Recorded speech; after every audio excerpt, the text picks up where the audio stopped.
Hello, Manal.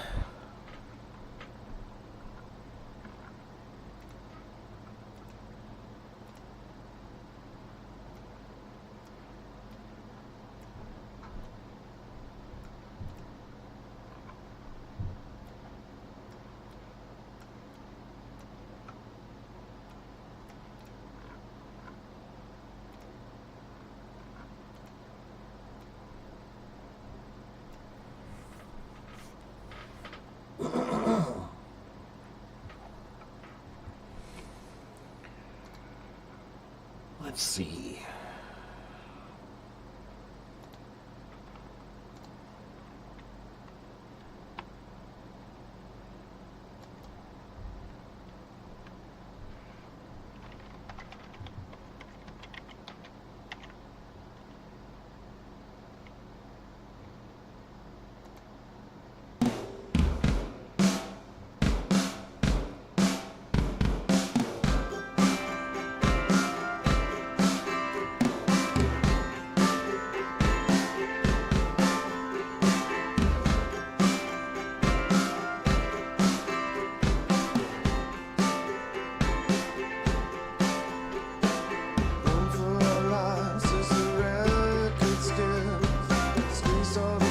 Hello, everyone.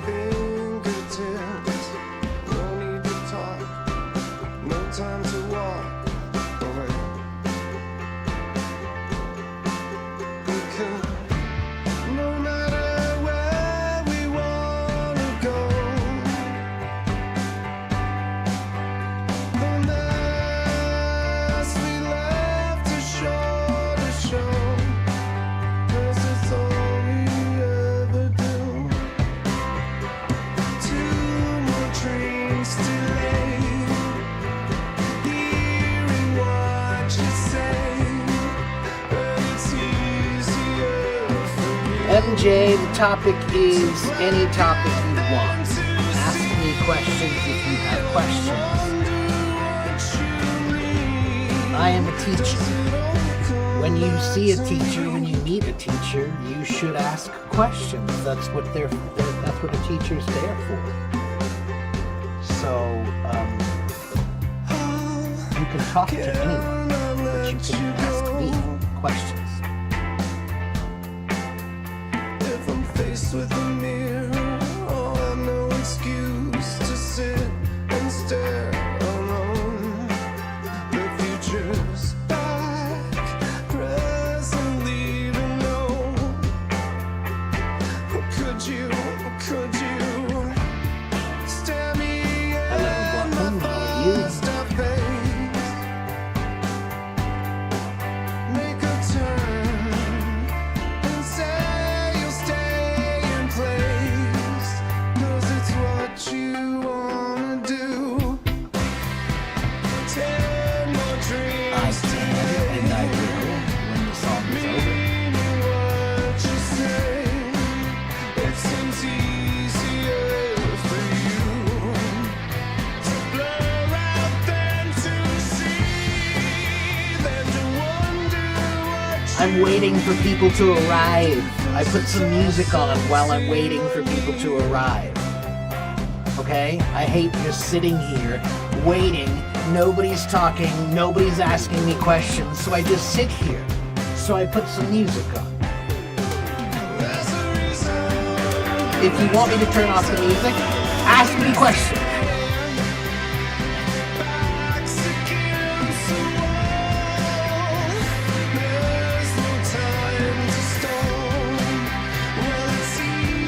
It's got 1 more minute. The song has 1 more minute.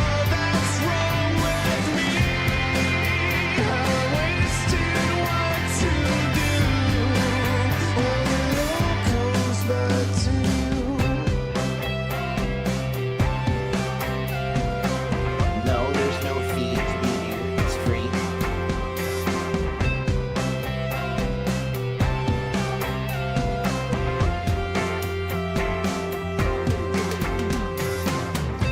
Okay, the song is almost over, so we're about ready to start.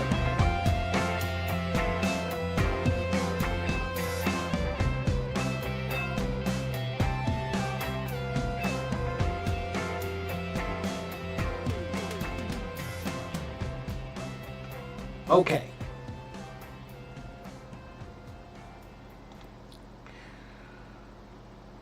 So, hello. What's up? My name is Teacher Mark.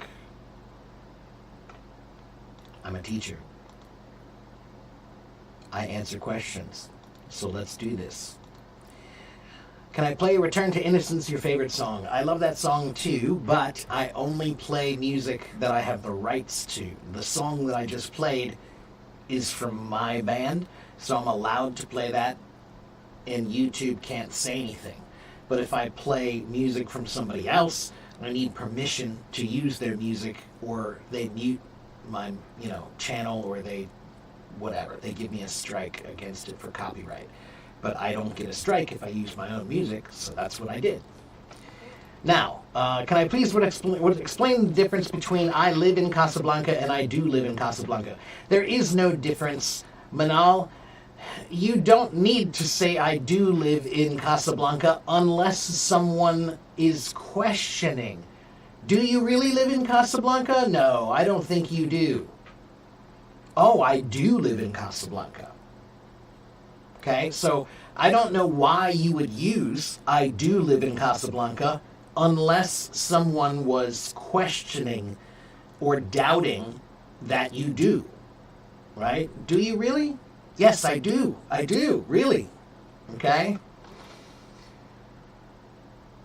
Is there a fee? No. So again, this is free. This is free. I don't get paid anything. If you want to give me a tip, you can. And I appreciate any tips that I get because I don't get paid to be here. So all of this that I'm doing for free. Okay?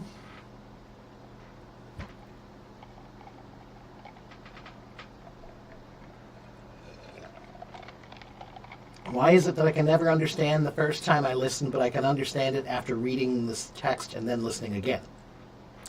Because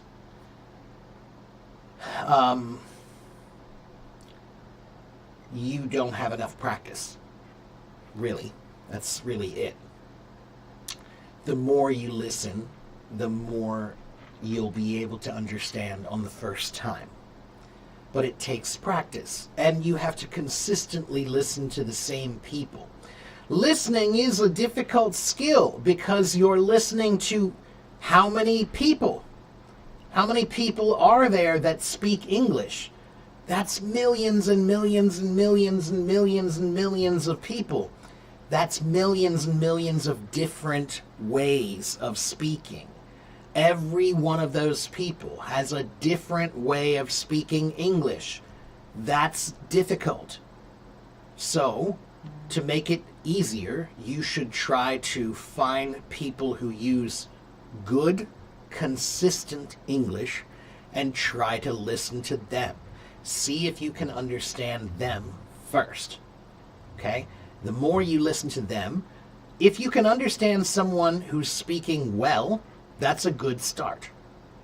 Okay? That's a really good start. That means that you can understand if they speak well.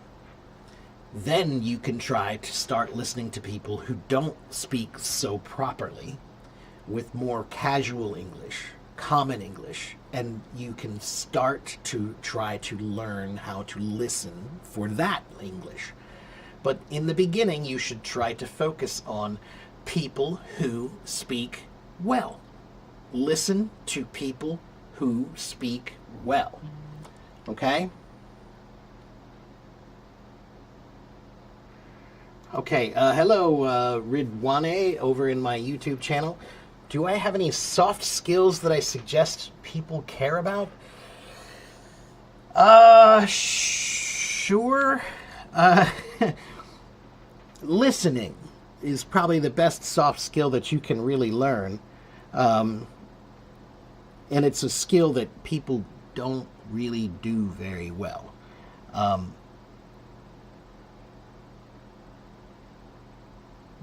Communicating well, listening, being careful with your words,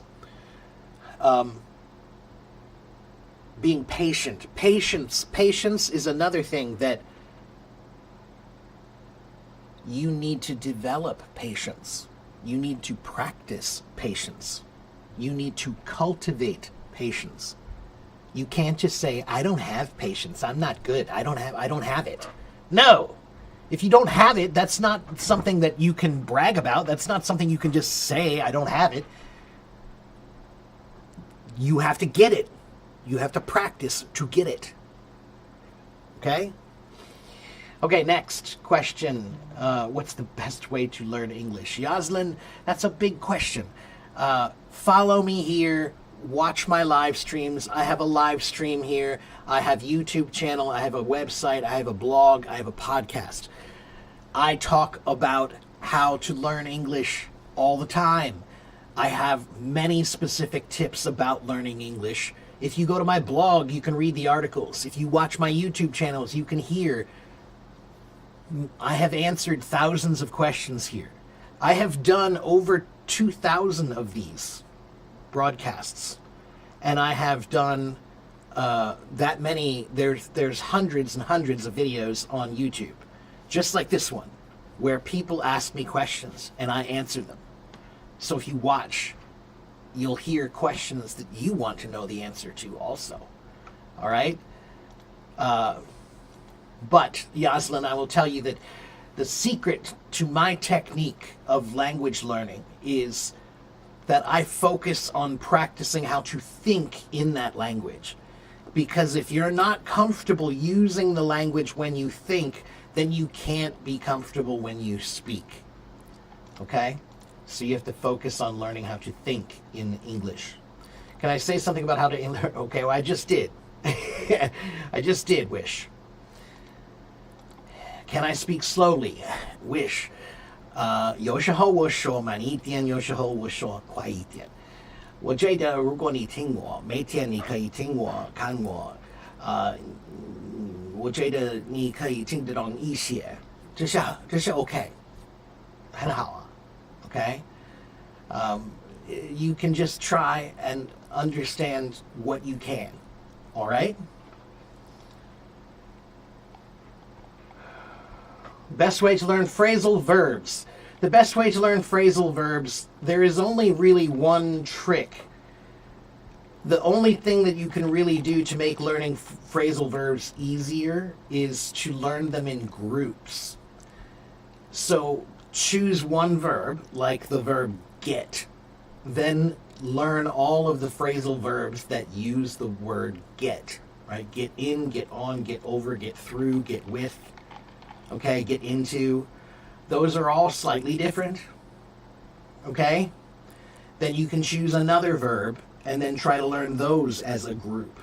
All right? So they are tricky. Phrasal verbs are difficult because there is no rule. They are all different. So the only real trick to learning them is to learn them in groups. Okay? All right, let's see.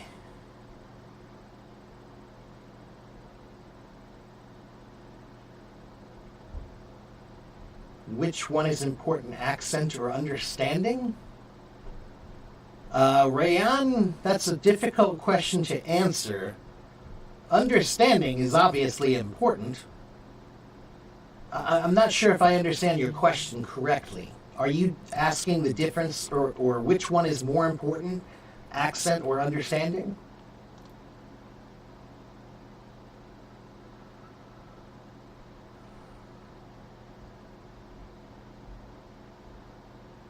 Hello, Norman. How are you, my friend?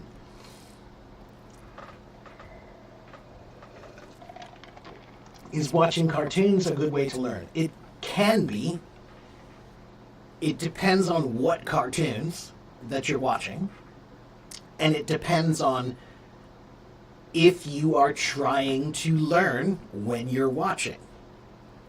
If you're watching cartoons and not trying to learn, it won't really help you. But if you sit down and watch and you have the intention to learn, you want to learn, you're writing notes, you're studying, you're paying attention, then yes, you can use cartoons to learn.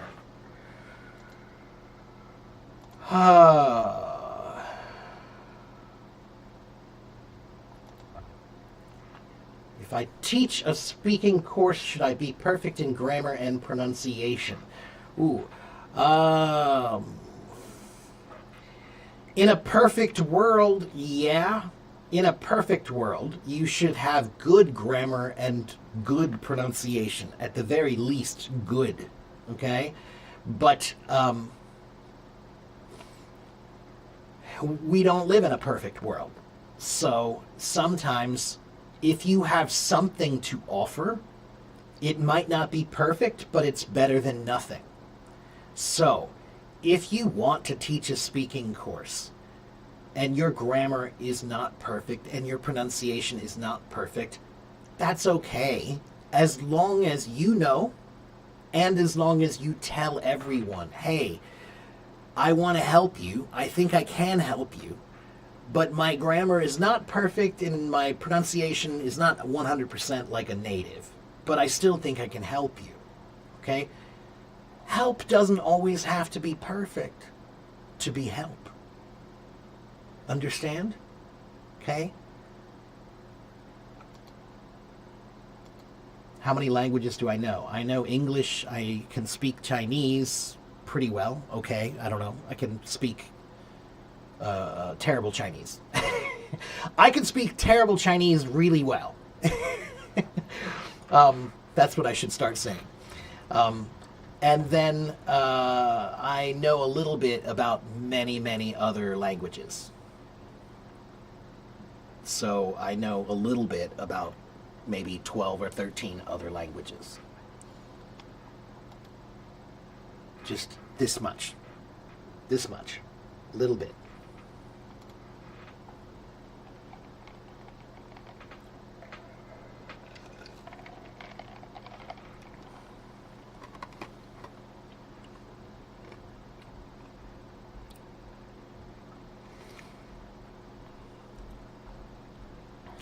Do I speak Urdu? No, I'm sorry, I don't. Nope, that's one I don't know. Hello, Doris. How are you? Good to see you again. Let's see, we have somebody raising their hand. Mohammed wants to talk to me.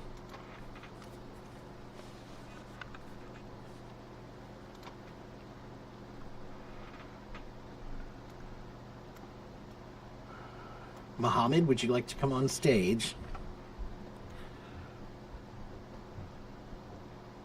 No?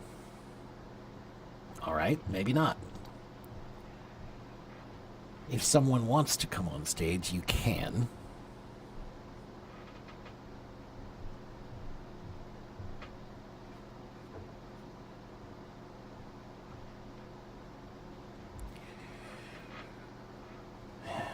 You don't understand what I'm saying.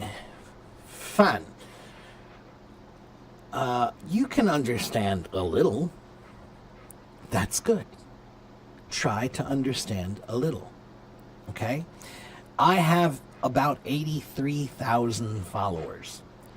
That means I have some followers that are beginners and some followers who are very advanced. So sometimes I'm teaching for the beginners, and it's simple. It's easy. But sometimes I'm teaching for the advanced learners, and that will be more difficult. Okay? Norman, the microphone is Electro Voice RE20. RE20. Great microphone. This is one of my favorite microphones. I have used many microphones through the years. Many, many, many. And this is one of my favorites. Anybody will sound good on this microphone.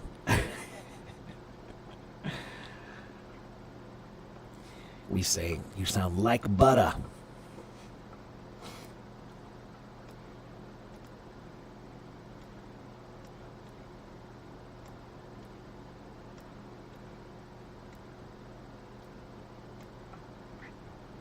Hello, Lynn. How are you? Is it necessary to learn to talk with connected speech? Because I feel like I have to learn another language. So sometimes when people say connected speech, they don't, well, they're not exactly sure what they mean. So when you say connected speech, are you talking about your words flowing together fluently? Like, I mean, right now, I'm not speaking with connected speech. Every word is separated a little bit, so it doesn't sound very fluid. It doesn't sound very smooth. But right now my words are flowing together. If that's your problem, then that's actually pretty easy to fix, Lynn. Lynn, do you like to sing? Do you like to sing, Lynn? Yeah, it ain't cheap. This is the same microphone like the BBC uses, Norman. So, Lynn, if you like to sing, then this will be no problem for you. Singing is a great way to learn connected speech because when you sing, you take one breath and try to sing all the words together and they flow. They become nice and smooth, right? So, if I just sing row, row, row your boat, right? So you take a breath. Row, row, row your boat gently down the stream. Because I took a breath in the beginning, now I have one breath that will try to power all of those words, and they come together smoothly. All right? And when you think of singing them, it naturally wants to be smooth. Okay? So, you can just try to sing a little bit. All right? But, Lynn, your speech is probably not as bad as you think. It's probably not that bad. So, if you work on it a little bit, it will probably make a big difference. Okay?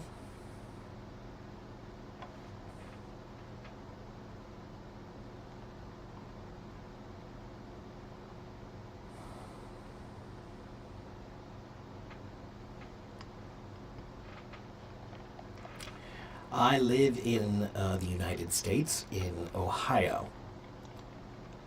在俄亥俄州，就是在美国中部。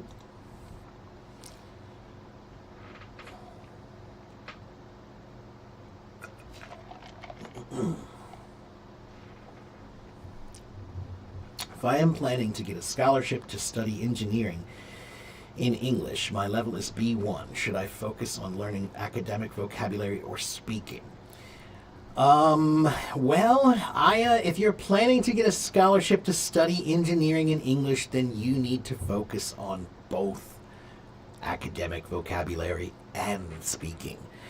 If you're going to get a scholarship in English, then you need to have good English. You can't have average English to get a scholarship.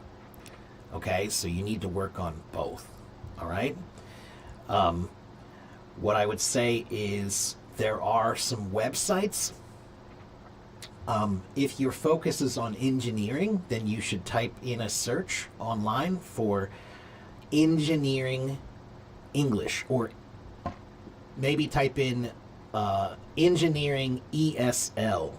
ESL is English as a Second Language. Okay, ESL. And then I'm sure there will be some websites that have many vocabulary lists and suggestions for learning English for engineering. But you also need to learn how to speak, because if you're in school, you have to be able to explain yourself. You have to be able to ask questions. You have to be able to state your answers well. You know? So, you have to work on all of those, Aya. Okay? But you can do it. Make a plan. Make a plan, and then focus and be disciplined and dedicated.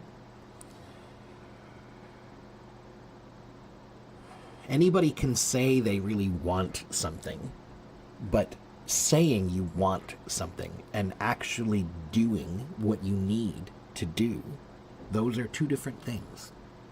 Many people say they want things. Not many people actually do what you need to get those things. Okay? Hello, Gabriel. Hello, Gems. Hems. Hello. Hello, Serena. How long have I been in Hello Talk? Almost. Well, let me see. Let's find out how many days it has been totally now. I don't know.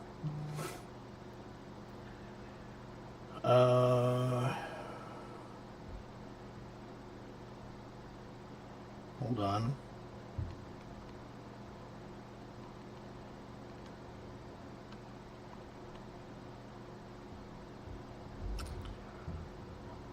Wow, 4,399 days.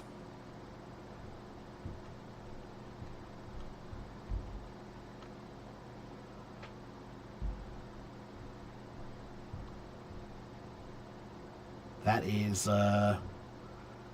12 years. I have been here for 12 years officially. 12.05 years. Yeah.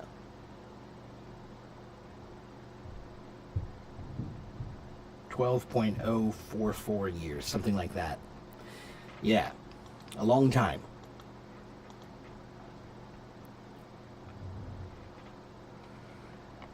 Yeah, the app has been around for about that long. A little bit longer than that. The app has been around for, I think I started using Hello Talk about 6 months after they started Hello Talk. So I've been using it almost from the beginning.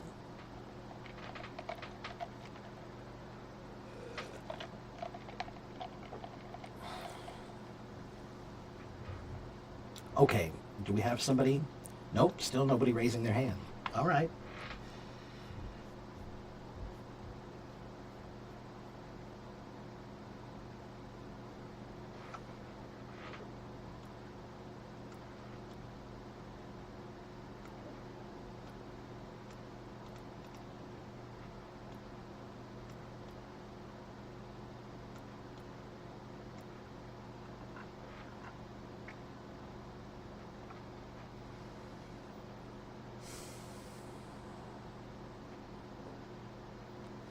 Julia, you've been on Hello Talk for that long? For almost 12 years?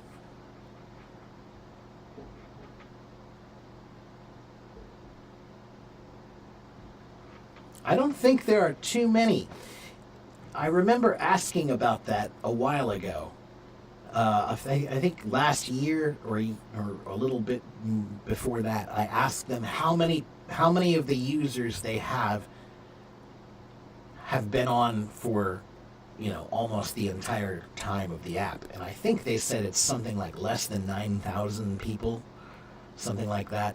So of all the users, they have millions of users. I think it's like 30 million, 40 million, something like that. But I think only about 9,000 of them have been on for a long time. You always don't remember new words. MJ, if you forget new words, it's because you didn't really remember. You never learned them. You pretended to learn them, but you didn't really learn them. Memorizing is not learning. Memorizing is pretending to learn. Memorizing is, I don't really want to learn because learning is hard and learning takes time and effort. So instead of learning, I'm going to memorize, which is pretending to learn. But then you forget, because memorizing is not a good way to learn. It's a terrible way to learn. Memorizing is shallow learning. Memorizing is shallow learning. Shallow learning is easy to forget. Okay? There's a general rule in learning. The faster you learn, the faster you forget. The slower you learn, the slower you forget. So that means that you're supposed to try to find methods to learn that are effective not fast. Fast is not the point of learning. The point is to learn. If you learn it and forget it, then you didn't learn it. Okay? So you need to find more, deeper ways to learn. That's what you need. Okay? Let's see. I have an article about it. Let me just give you my article. Hold on. Let me pull up my blog. Not over here. I don't want you over here. I want you over here. Let's try that again. Here is my blog. If you go to my blog, you can find a bunch of my posts, okay? But there's one post in particular about vocabulary right here. You should go read this article.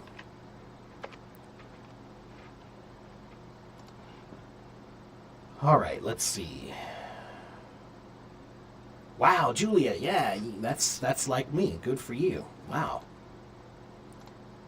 Not very many people have been on that long.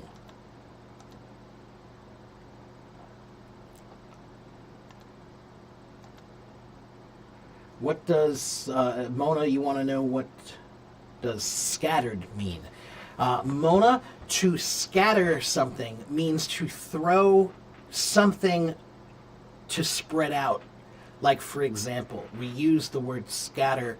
Farmers will use the word scatter when they're talking about seed. They have seed for the plants, right? They have seed for corn or seed for vegetables, right? And they scatter them. They scatter the seeds, right? That means to throw them out. Well, that's not usually what they do. They plant them nicely in rows, but you know what I mean. If you throw the seeds out into the ground, you're scattering them, okay? Scattered can have a few meanings. Sometimes we say his thinking is scattered. It means he has one thought over here and one thought over here and one thought over here. His thoughts are all over, right? They're scattered. They're thrown all over the place, okay? So that's what scattered means. To scatter is a verb meaning to throw something out in a spread wide out fashion, okay? A spread fashion, okay?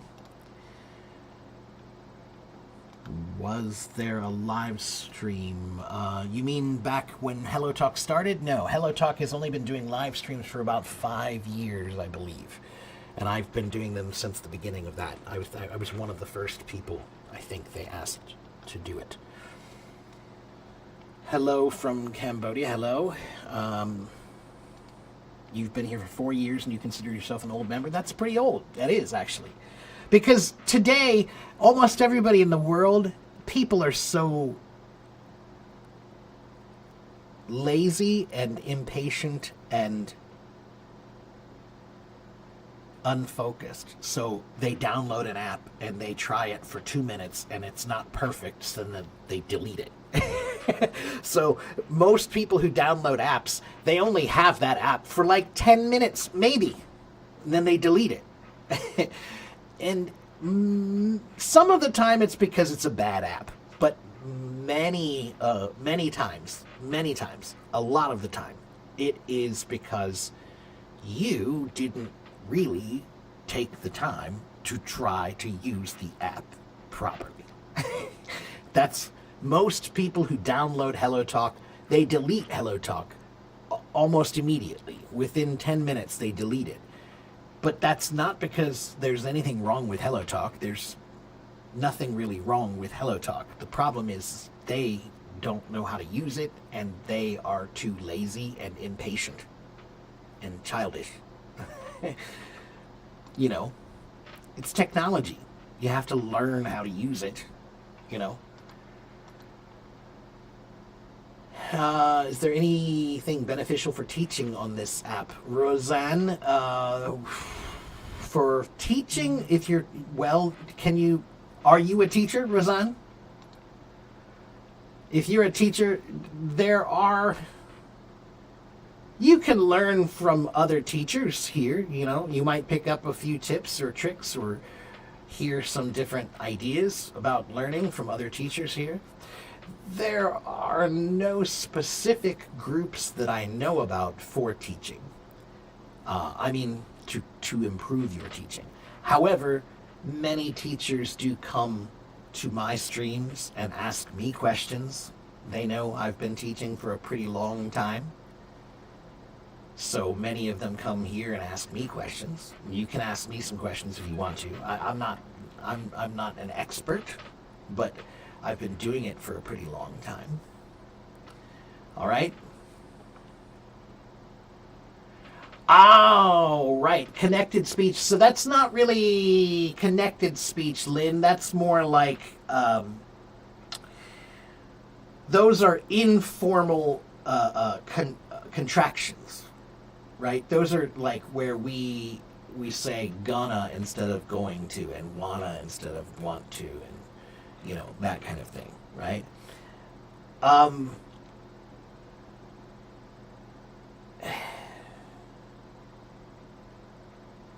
And that is tough to learn. That is tough to learn.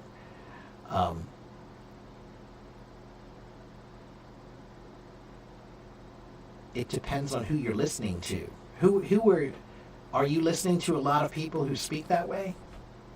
Maybe you should try to listen to people who don't use so many gonna, wanna, coulda, shoulda, woulda kind of words. Hello, Cami Lopez from Argentina. Be patient, please. There are many people here, many comments. My internet is not slow. I am trying to read all the comments and answer questions or comment to everybody. So you have to be patient and wait. And if you are not patient, then you can go. All right, let me try to catch up. Let's see.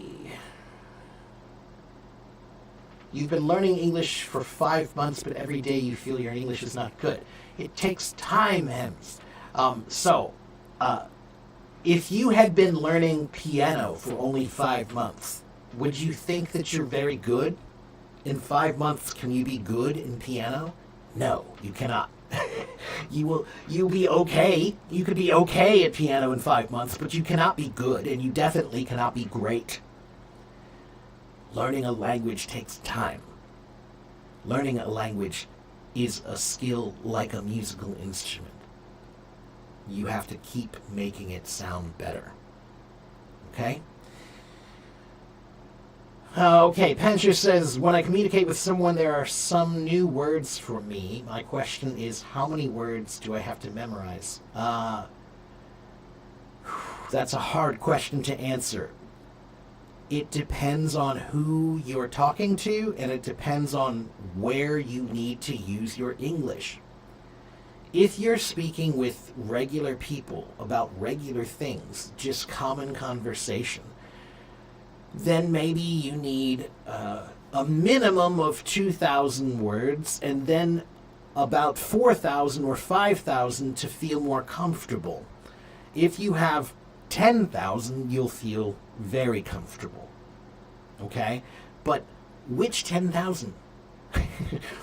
I can't tell you that, because there are some words that are very general words, right? That everybody should learn.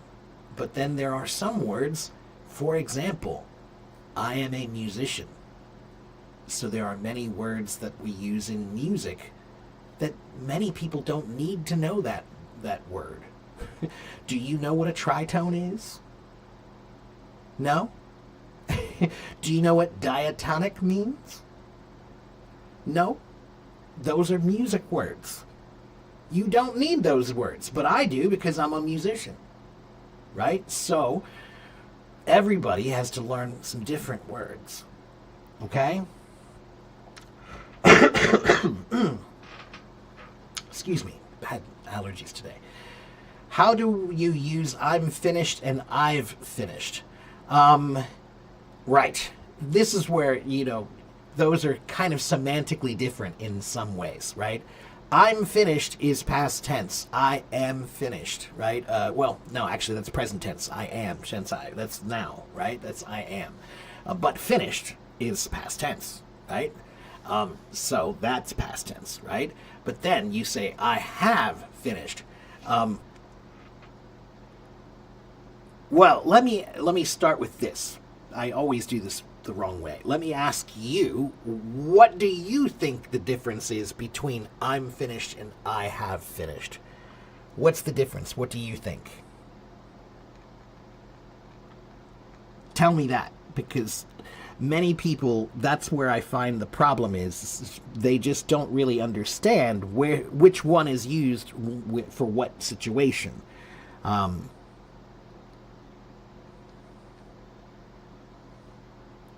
Let me see. Yeah, there it is. Do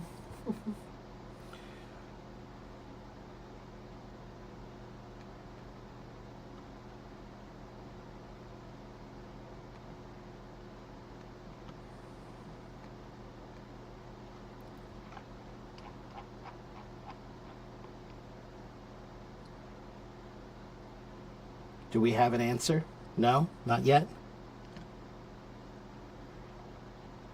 So sometimes these are interchangeable. That's why it becomes kind of confusing, because there are some times when you could answer, I am finished or I have finished, and they mean pretty much the same thing, right? So I've finished my job to read this book. It's followed, okay. Right, I'm finished describes your state. Right, pretty much, right. So the difference is I have finished is focused on the action, the actual action of doing it. So that's present perfect, okay? And present perfect is now, but it's finished. Things that are finished now, okay? So there are things that are in the present that are finished now, right? So recently completed things, so I've finished my dinner. I have finished my dinner, right? That's just completed, right? But I am finished. That's focusing on the state of things. So you're talking about the condition, all right? But they both really describe the same thing, just in two different ways, all right? I am finished with this book now, so you can read it, okay? I've finished my dinner. May I be excused? Okay? Yeah. One is present perfect. Yeah. Got it?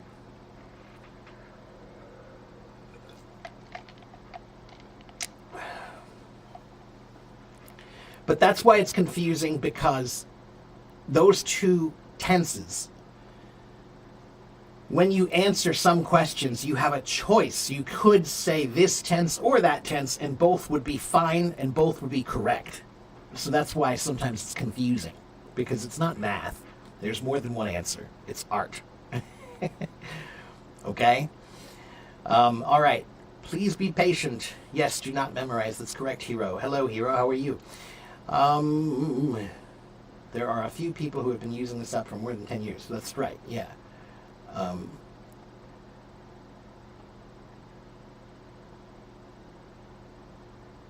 Why can I understand every single word you say, but you don't understand TV series or news? Aya, because this is my job. It's my job to teach you English. So that means I should speak well. Okay? It's different than TV. TV is not a teacher. TV is not educational. It's not meant for that usually. It's usually for entertainment. Okay? And Aya, because most people, when they speak, they don't enunciate. They don't really pronounce their words clearly. But I try to. Okay, good Lord. Trying to keep up.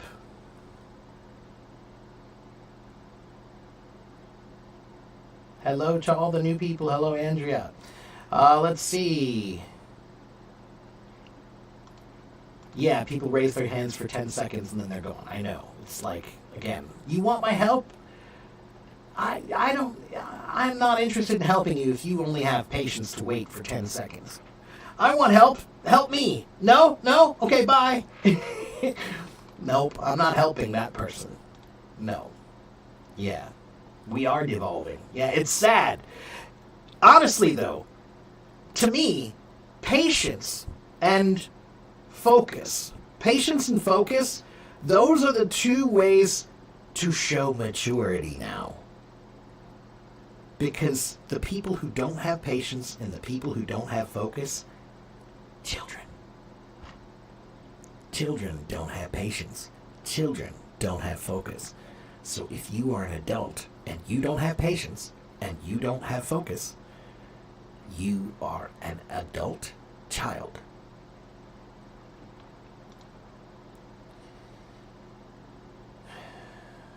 Hello, Chris. How are you, my friend? Good to see you.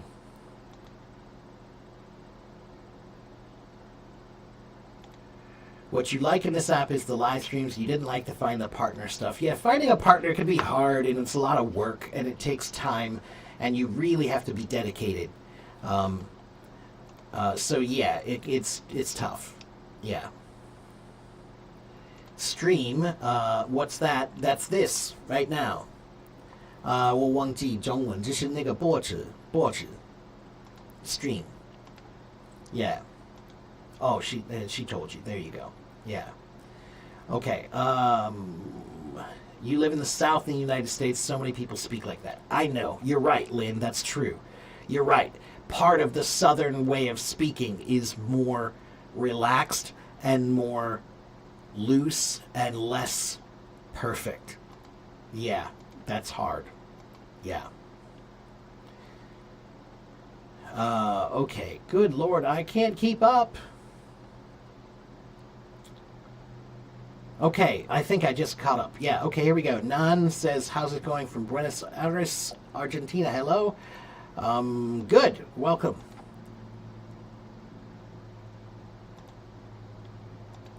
All right. Raise your hand if you want to come talk to me.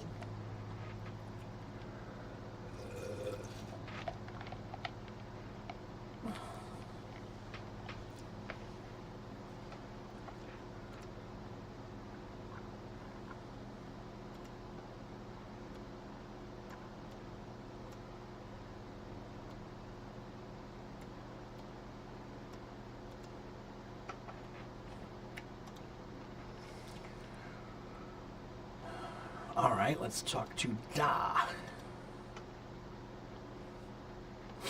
in Mauritania. That's not a flag I see very often. Da, are you there? Do you want to come talk to me?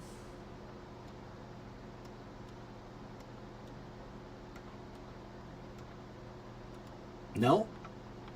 Sometimes I don't understand that either. People raise their hand and then they don't answer.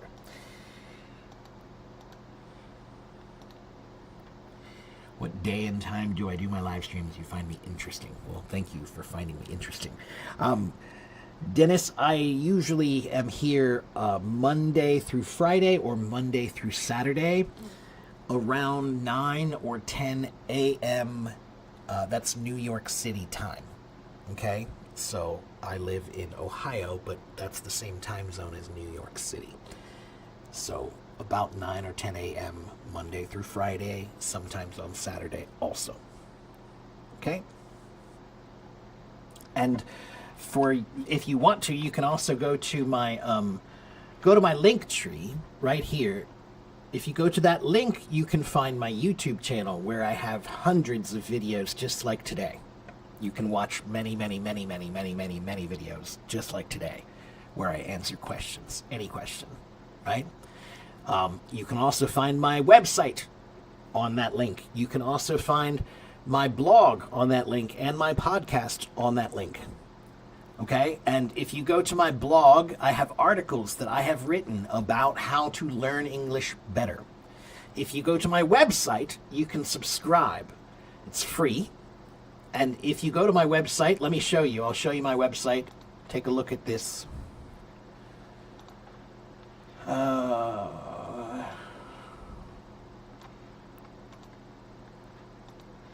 Let me share my screen.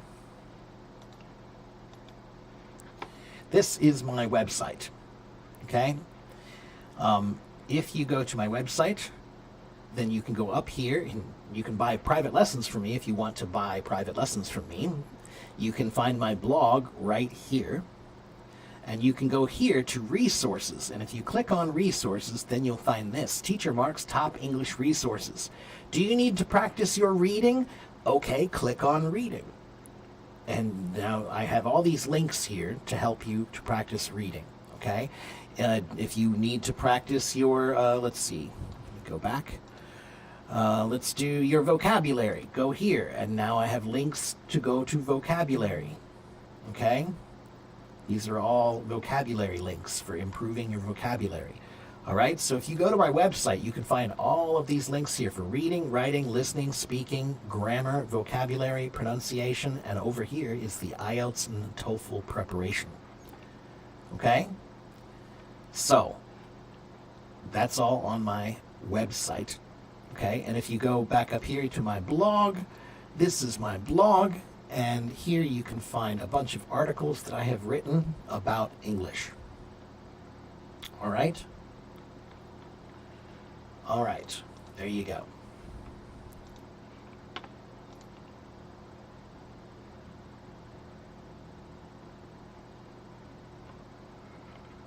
Thank you, Gravid Jose. I'm drinking iced coffee, yes. Hello, Celine. Bonjour. A secret potion, yes, that's what I'm drinking. A secret potion to speak English perfectly. Hello, Isa.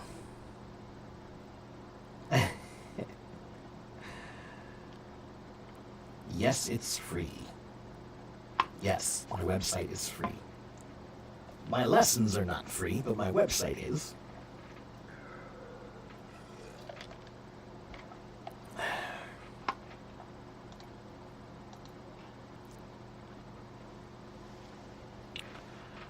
All right, if you have a question, write your question.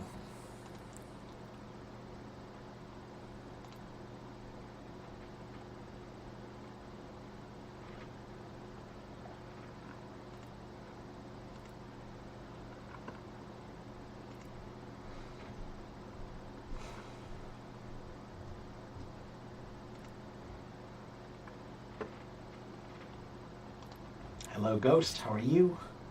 Thank you. Thank you for the gifts, everyone. I do appreciate the gifts. I want to tell everybody something I'm going to be doing sometimes, next week. Next week is my birthday. Next week is my birthday, and for my birthday, I'm going to try to do a very long marathon live stream. Okay, I'm trying to plan it now, so hopefully it'll be ready. But next Wednesday, I'm going to do a very long marathon live stream. Maybe, we'll see how many hours I do. I'm going to try to see if I can do at least 4, maybe 8 hours. Maybe 8 hours, we'll see. Yeah.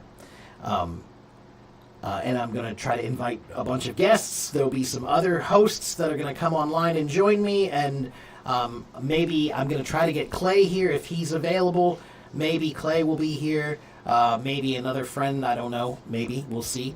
I'm going to play some music. I'll get back on my drums. I'll play some songs, maybe. And I'll answer questions, of course. I'll talk to people. We'll have some conversation. I'll order some pizza and eat pizza in front of you. Yeah. So I think it will be, my birthday is next Wednesday. I will probably do it on Wednesday, but maybe it'll be on Thursday. It depends on, I don't know if my family has planned anything for my birthday or not. I'm not sure if they have. So it will be next week sometime. We'll say next week, Wednesday, Thursday, maybe Friday. Okay? Yeah, next Wednesday is my birthday, officially.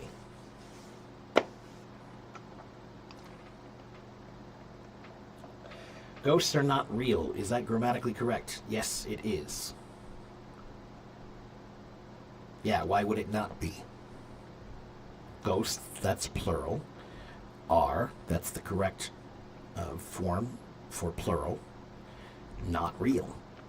Yeah, of course that's correct.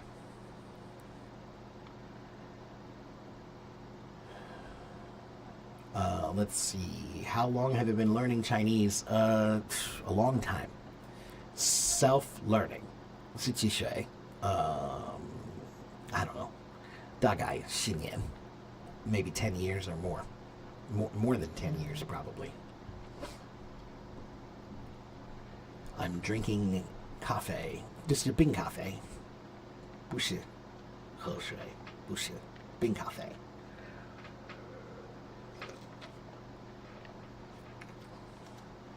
Goodbye, Gabriel. Thank you. Thank you for the birthday wishes in advance. Yes, I am a Virgo.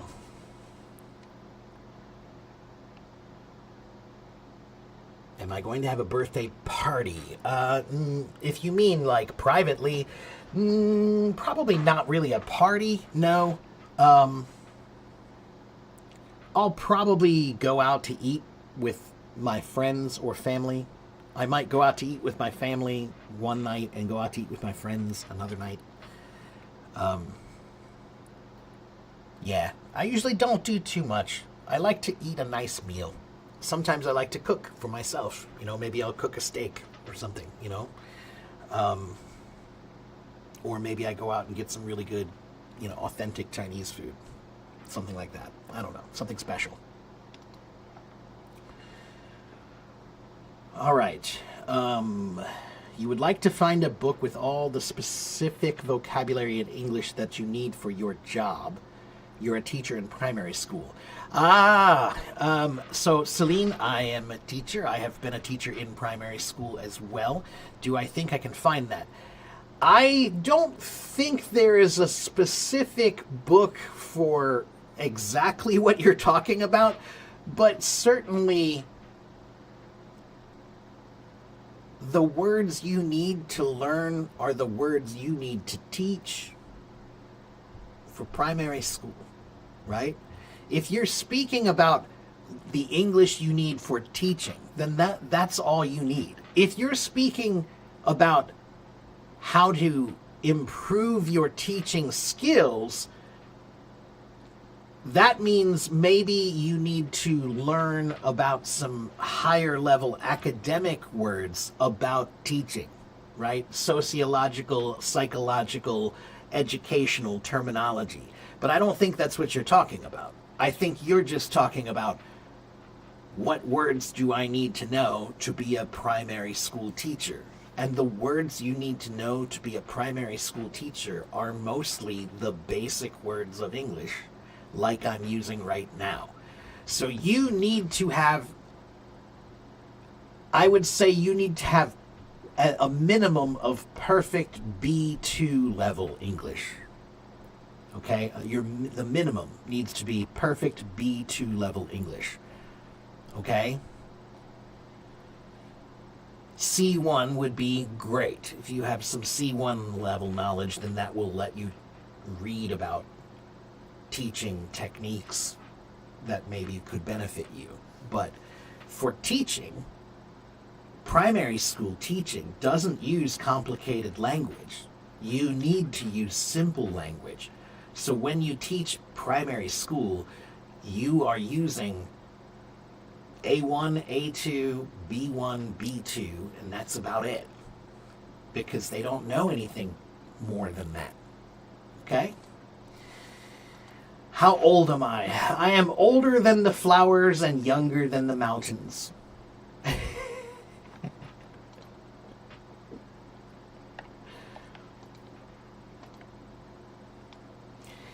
You've learned the expression, I'm swamped, and you like it. Are there similar expressions? Yeah, sure. But similar in what way? Do you mean other ones that just mean you're busy?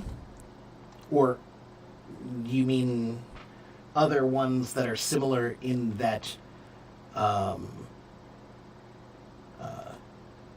way where they're describing like a simile or a metaphor for something?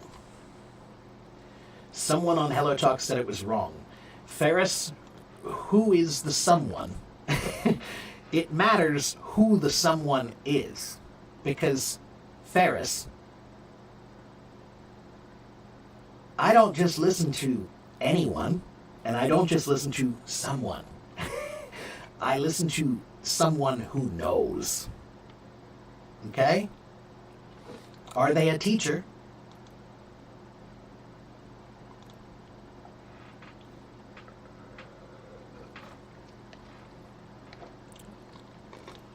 Did they, let me ask you this. What did they say was correct? If they said that the sentence ghosts are not real is incorrect, then what did they say you should say? Did they tell you what you're supposed to say? Jaja, yes, next Wednesday. Next Wednesday is officially my birthday. Yeah. How did I learn it by myself? I learned it the same. Everything that I'm telling you how to learn, that's how I learned. I'm teaching you the techniques that I used to teach myself Chinese. Okay? Hello, Bellin. Oh, the pesto was so good. And we're going to have more pesto tonight. I made pesto yesterday. It was so good. I had a lot of basil from my garden. And we had pesto chicken sandwiches on ciabatta bread. Oh, so good. Really yummy. Can I give you any advice for speaking courses like methods or techniques?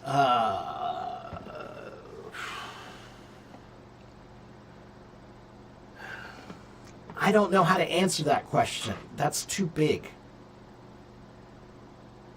Any advice for speaking? That's too big. Be confident.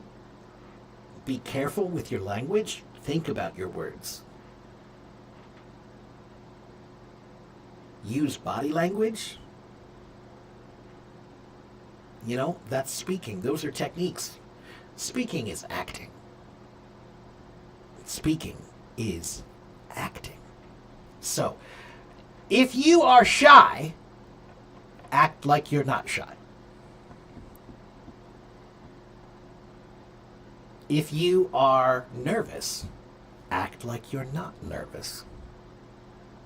Speaking is acting. Okay?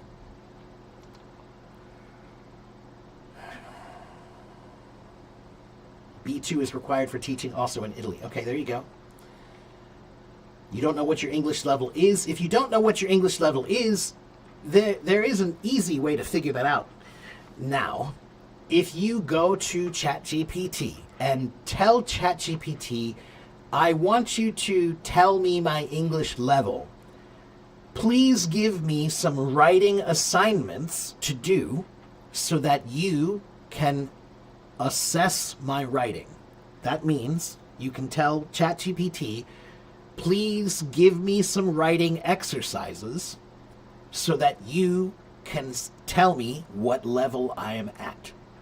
If you write enough, you have to write enough. You can't just write one sentence. It can't tell you what your level is from one sentence.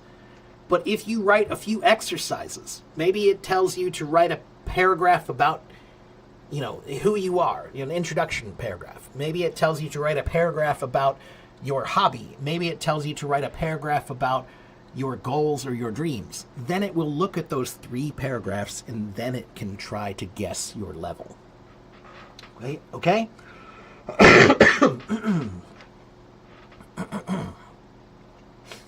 You wanted to ask me about the TEFL certificate that I have. How can you apply for it? It's easy. There are many, many, many companies that do it online. Just type in TEFL certificate.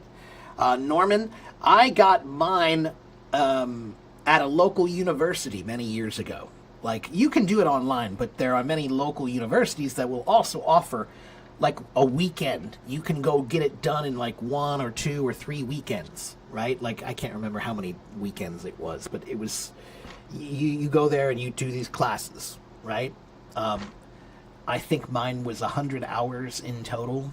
So, something like that. They have I think they have one for 60 hours, one for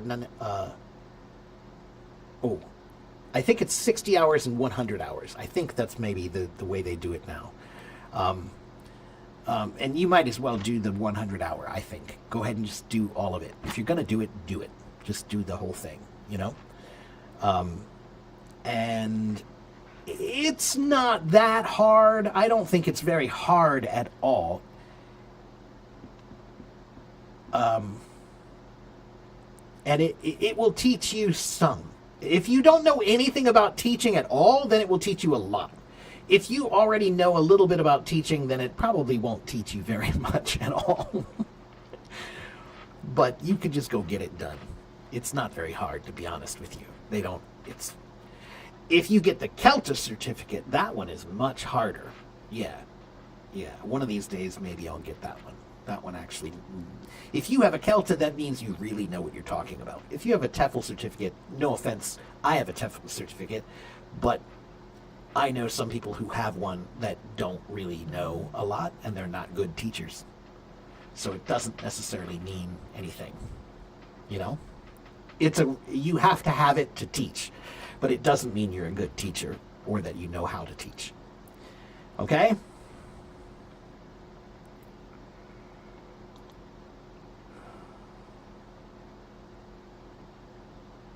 You mean when you are the teacher, not the student? Well, okay, if you're talking about being a teacher, my advice is the same. Speak confidently. Speak confidently. Be careful with your language. As a teacher, you have one job, really. Be interested. Be excited. Because if you are not excited, then they will not be. And you can't expect them to be. If you make it boring, they will be bored. So, you have to try to show some energy, show some passion, you know? Hello to all the new people. All right, let's see.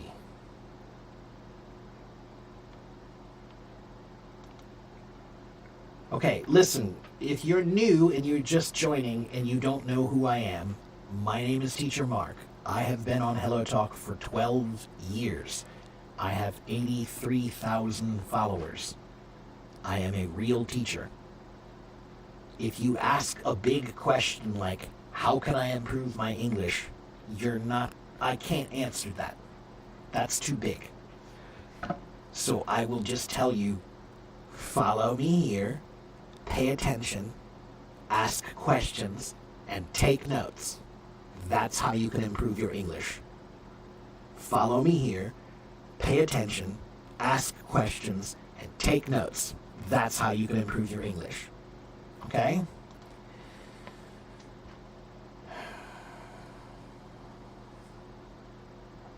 You left AJ at the secondary school, you saw a lot of... oh no! That's funny. It's so complicated this year. Oh, really? Yeah, it gets hard when their homework gets too hard for you to do. Yeah. All right, let's see. Are there some free tests just to have? Yeah, there are. Right, there are some free tests, Ornella. But many of the tests that are online to test your level are not that good. And the reason why is because they only ask you like 10 questions or something, you know? That's why I think that ChatGPT is a better way to get a real idea of your language. But you need to remember, if you really want to know your level, then you need to take a test that really shows it.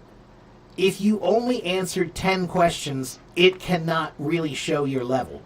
If you answer 500 questions, now it can show your level. But that's the secret.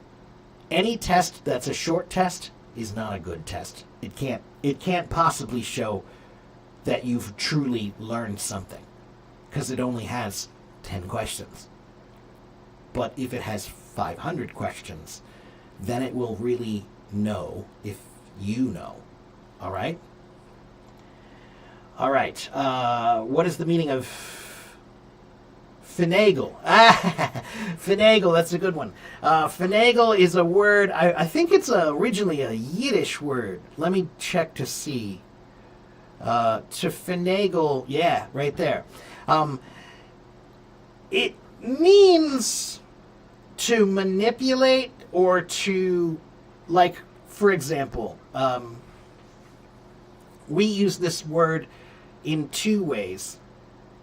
One is a physical way and another is a metaphorical way. So if maybe my microphone, the adjustment is not right. I can't adjust. I need to finagle it a little bit. Let me finagle it until it's right.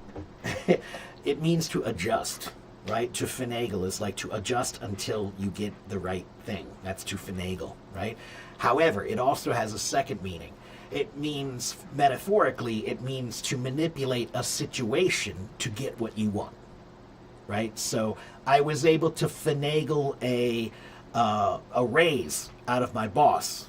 I was able to finagle it. Means that you did something somehow. You talked to him, you convinced him, you tricked him somehow into giving you a raise. You finagled it. Okay? The original meaning was a little bit devious, deceptive, a little bit like you're stealing or taking something, right? Dishonest. That's the word I'm looking for. But the meaning now is not necessarily dishonest. The physical meaning of finagle is just to adjust. But the metaphorical meaning, it means to somehow manipulate a situation to get something for yourself. Okay? Good question. Okay, how can I learn English from me? Right, again, 每天你需要看我, 听我, okay? 你需要写在那个笔记本 okay? 用笔记本 okay? 写功课 okay? Write some homework, write some notes, write some exercises. Watch me every day, listen to me every day. Okay? Ghosts are not exist. No, that is not correct. Ghosts do not exist is correct. Ghosts are not is not correct. Yeah. Ghosts are not real. Ghosts do not exist. Those are correct. Okay? What is the path line to learn English from the beginning? Ang-Chi! No!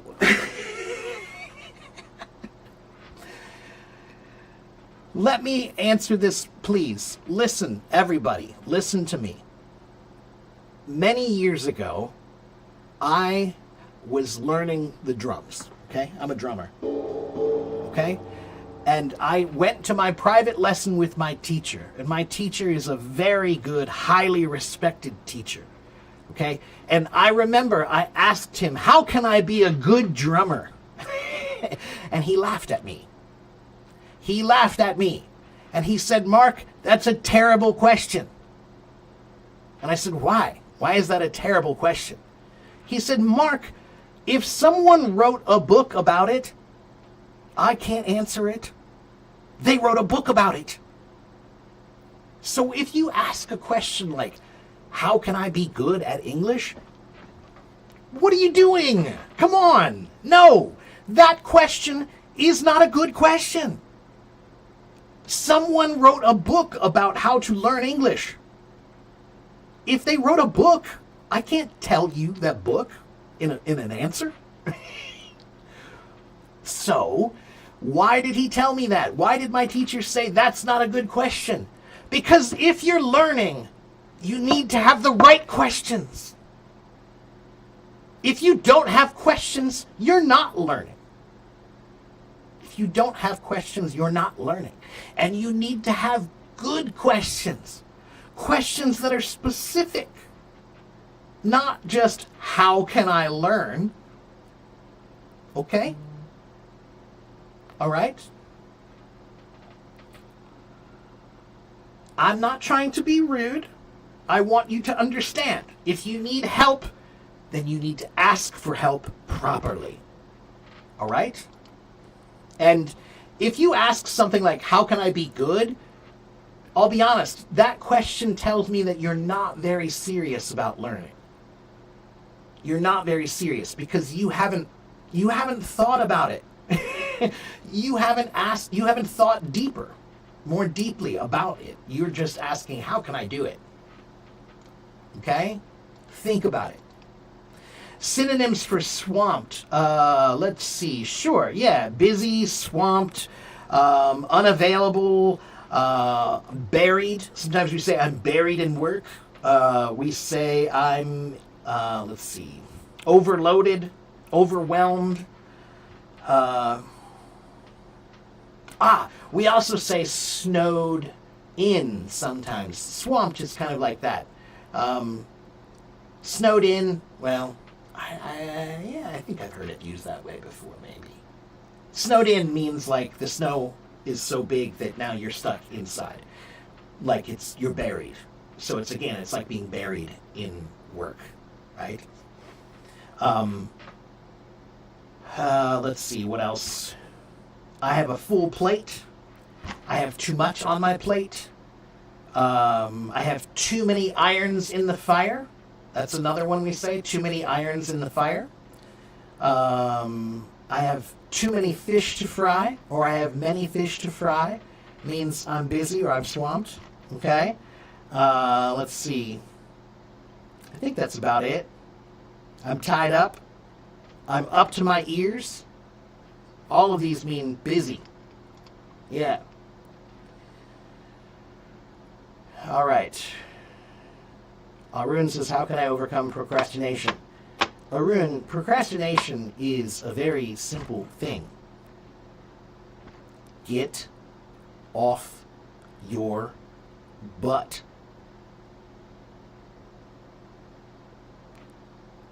You can overcome it by overcoming it.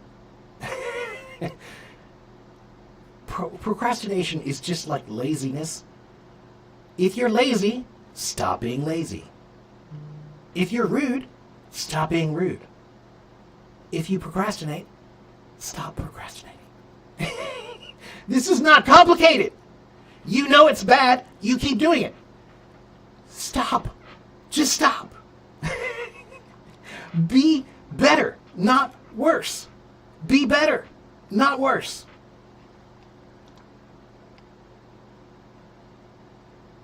All right, let's see. Could it be by talking, as you said, try to persuade the person, maybe by lying or... to finagle, right, yes, finagle is, right, persuading someone, right, like I said. It sometimes can have a manipulative, exploitative kind of a meaning, right, like a negative meaning, but not always. Sometimes it just means like you were clever. Sometimes it means that you are nefarious. That's a good word. Nefarious means kind of evil, right? You're doing it evilly. You're a bad person. You're nefarious, okay? But sometimes it's not nefarious. Sometimes you're just clever. You did something clever, so then now you finagled it, okay? It wasn't nefarious. It wasn't evil, okay? Is cajole similar to beguile? Kind of.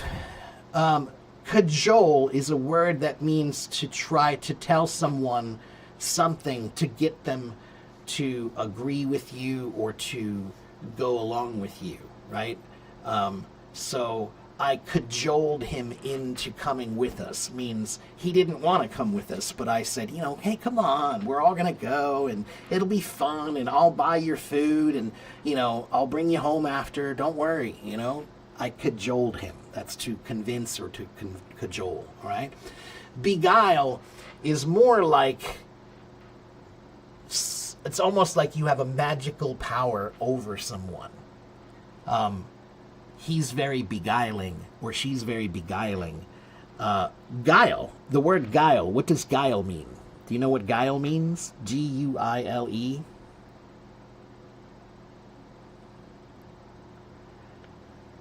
Guile means trickery. Okay? So to beguile someone, it's kind of like you cast a spell on them, like magic. You beguiled them. Now, we use this word, often the word is used when we're talking about someone who's so beautiful that they're beguiling. Like, they're so beautiful, you can't look away. It's like magic, like a spell over you. Wow, she's so beautiful, it's beguiling. Okay, so cajole is just to convince somebody, hey, come on, I'm cajoling you, right? But beguile is more like, I'm so magically beautiful or magically charming that I'm convincing you, okay? And yes, Miriam, that's correct, yeah. Like wiggle your way, not especially by swindling, right? Being clever, right? Memorizing is not a good way to learn, no. Memorizing is a terrible way to learn. Memorizing is pretending to learn.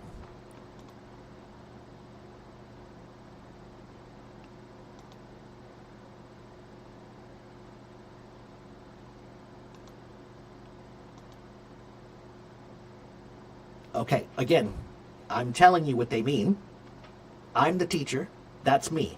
It's my job to know the answers, not yours. So I'm telling you, beguile is not betrayal. It's beguiling.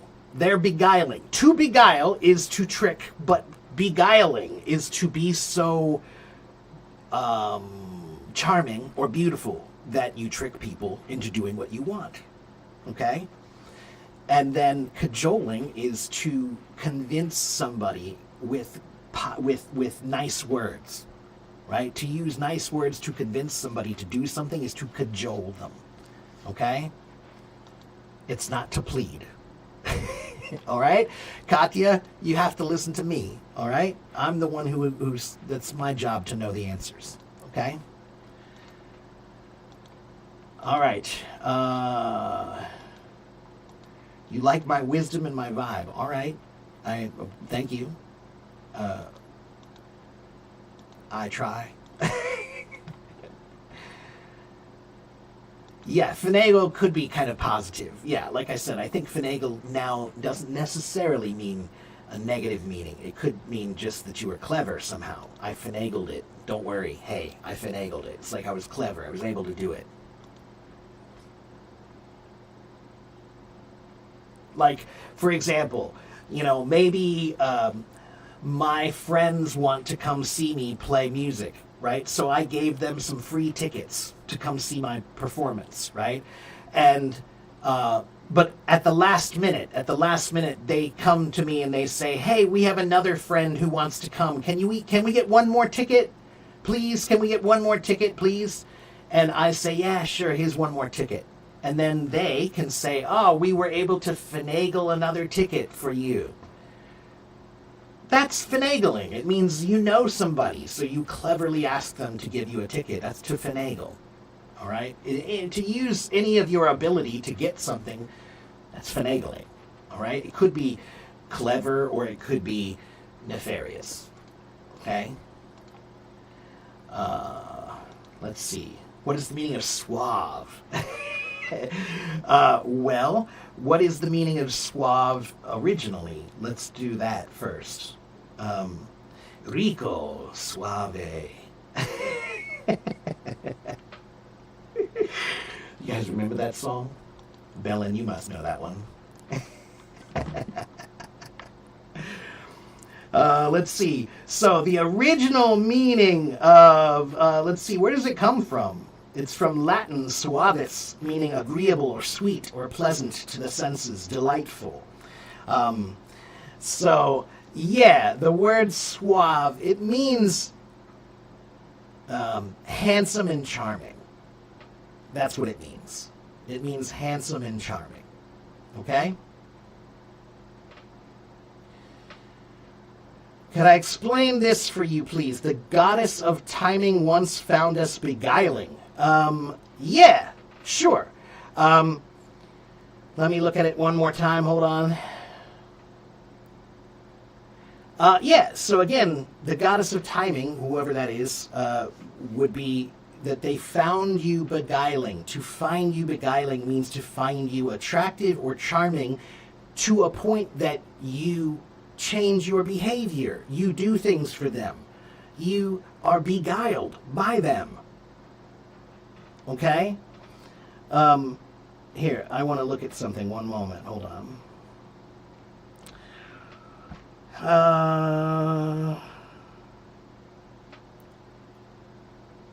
Right. So, the original meaning of guile, it means to trick or to deceive someone. But before that, it comes from a word that means sorcery, witchcraft, a spell, magic. That's what it means. Okay? Beguiling. So, it's two words. Beguile. You are being guiling. Okay? Means magically charming. Okay? Thank you, Taylor. How can I use English in your daily life? Fred, let's see, your idea is you communicating with native speakers in the place like famous scenic spots. Okay, that's a good idea, Fred. Excuse me. Yes, that's a good idea. If you go to some famous places and the tourists, right, they come. Yeah, you can go talk to them. You can say, hey, I'd love to practice my English. If you have any questions about this, the Great Wall of China, ask me questions. If you have questions about, the Royal Palace, ask me questions. I will tell you. I will try to answer, right? That's a good way. But, Fred, the best way to practice your language, the easiest way, you don't need to talk to anyone. You need to think in English. Okay? So, every day when you're thinking, you should try to think in English if you can. Okay? So, if you are hungry, don't think, oh, well, No, think, I'm hungry. If you are tired, don't think, oh, well, 很累. No, think, I'm tired. That's how you can practice your English every day. All right? So I live in the United States, but I can practice my Chinese every day because I just think in Chinese when I do anything I do. All right?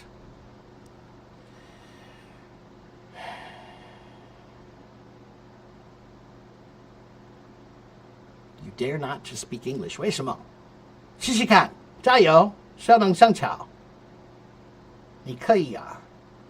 Let's see. In that example for the ticket, could we say it could be pulling strings? That's right. Pulling strings would be right. Buttering somebody up, sugar. We don't really say sugaring someone up, but we say buttering someone up. But that's not necessarily the same. Buttering up would be to compliment somebody to get something you want, right? Pulling strings is just asking someone who you know to do you a favor. Okay? That's pulling strings. All right? How can we use the word beguiling in a casual conversation? I probably wouldn't use the word beguiling in a casual conversation. It's not that much of a casual word. I mean, unless you want to make a point. Like, maybe you met a girl. Taylor, you met a girl. And you feel like, wow, this girl, I've never met a girl like this before. She's beautiful, yeah, but she's just amazing. There's something about her that's magical. She is beguiling. I met this beguiling girl. I'm beguiled. Okay? I'm beguiled.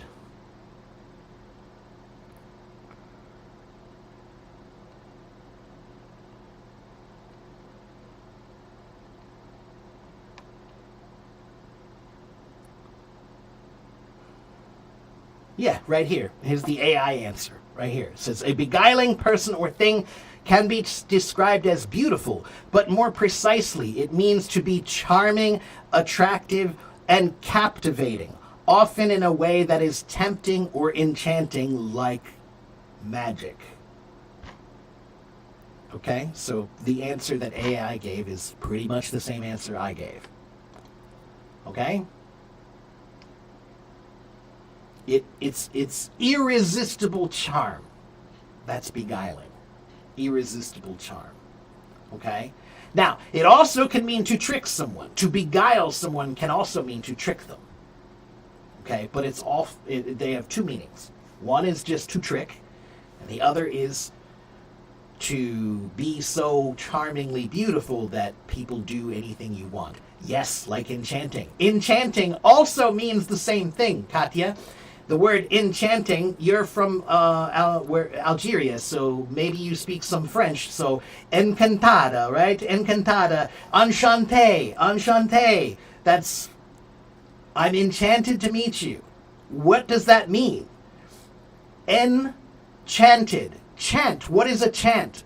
A chant is something like words that you sing, right? That's a chant. Okay? To chant something. But guess what? The original meaning of the word chant means a magical spell. So an enchantment is a magical spell. Okay? To find something enchanting is to find something magically amazing. Okay? Yeah. Katya, word history is a big hobby of mine. I've been studying, it's called etymology, and I've been studying it for decades. So when you find out where the words come from, sometimes that will tell you, that will make the meaning much more clear for you. Okay? And beguiling is one of those words where when you look at the original meaning, to be, to be or not to be, guiling. Guile, to have guile means to have trickery. So to be beguiling means to either have an ability to trick people or to be so charming that you are able to get what you want. You know? Yeah.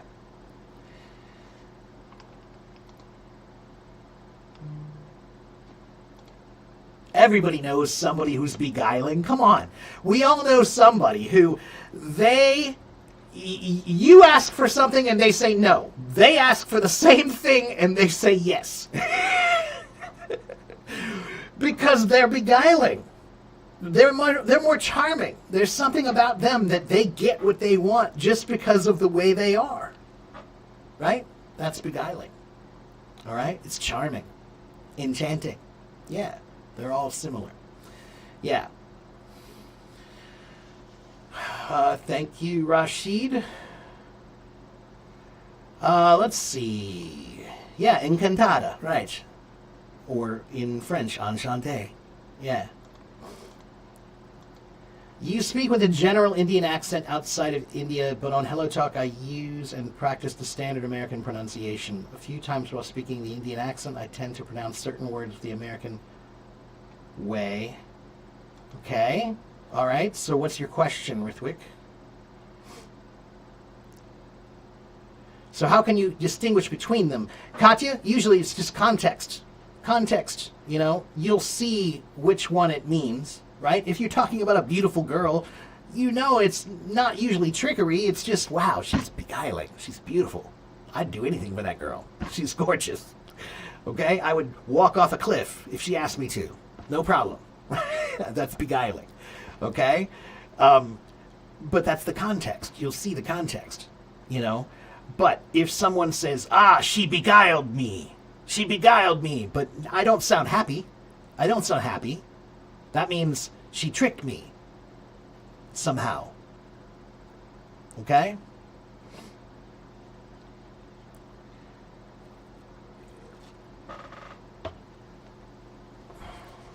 Guys, let me tell you an even better story. This is my favorite one about etymology.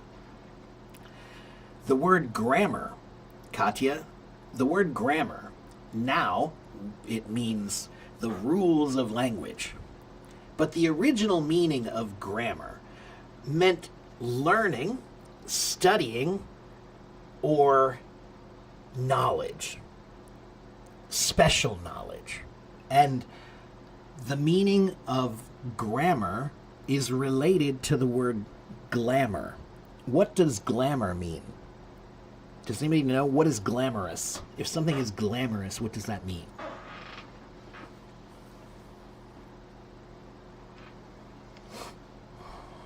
Anyone? Hello, Miguel. Fashionable, Carolina says. Attractive, Robbie says. Anyone? Glamorous? To have glamour? Like shining, right. Yeah, okay. All of those are correct. Glamorous means kind of fashionable and like shiny and pretty and beautiful and like magic.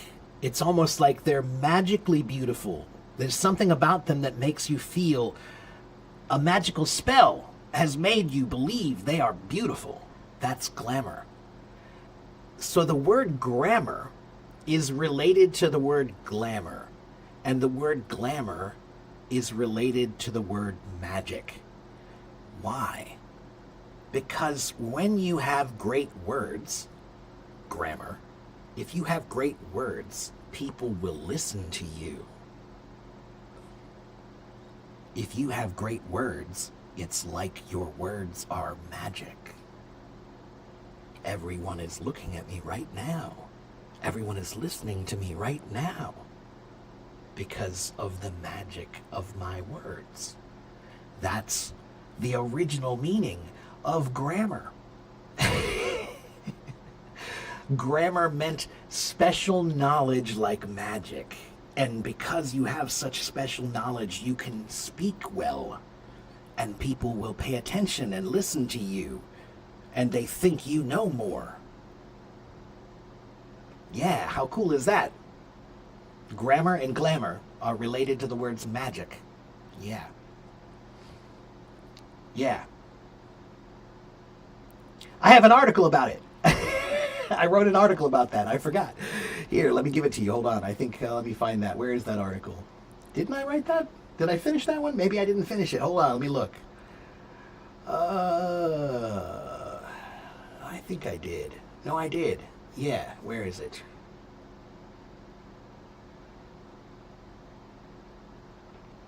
Page 2.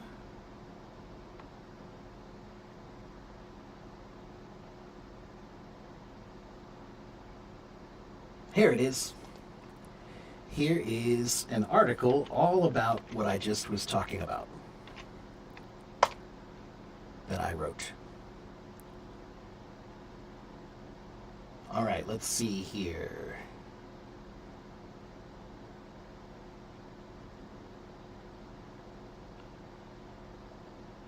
Ah, encantado if you're male. That's right. I should have said that. My bad, Bella. I always forget that.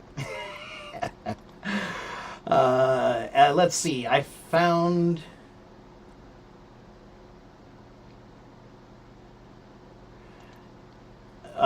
Fred, let's see. You found it. I mean, I learned a lot of English. These are what I learned will pop up in my mind at some point. Well, yeah. Fred, language is a pool of water. Language is a pool. You have to jump in the pool. The longer you spend in that water, the more you will be comfortable with that water. Language is a pool, everyone. You have to jump in. If you're not comfortable, it's because you didn't spend enough time in the water. You didn't get in. You keep walking around the pool, but you're not in it. You can't really learn until you get in. Okay? All right, let's see. Finagle an idea. Does that have a different definition? To finagle an idea. That's interesting. Where did you hear that, Miriam?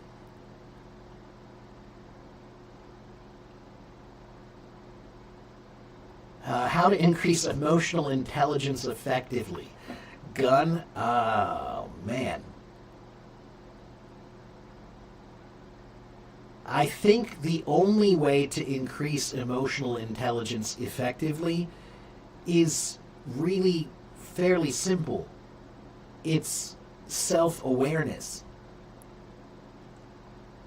You can't fix a problem if you don't know you have a problem. So, being emotionally intelligent is about constantly asking yourself about you, about how you act, about what you do and why you do it. Do you criticize yourself? Do you critique yourself? Do you pay attention to your behaviors? Are you aware of which behaviors you have that are good behaviors and which behaviors you have that are not helping you? That's emotional intelligence. Self-awareness is the key to emotional intelligence. Okay? Without self-awareness, you cannot be emotionally intelligent. Okay, please be patient. Hello, Teacher Steph. How are you? I hate grammar too, Teacher Steph. I hate grammar too.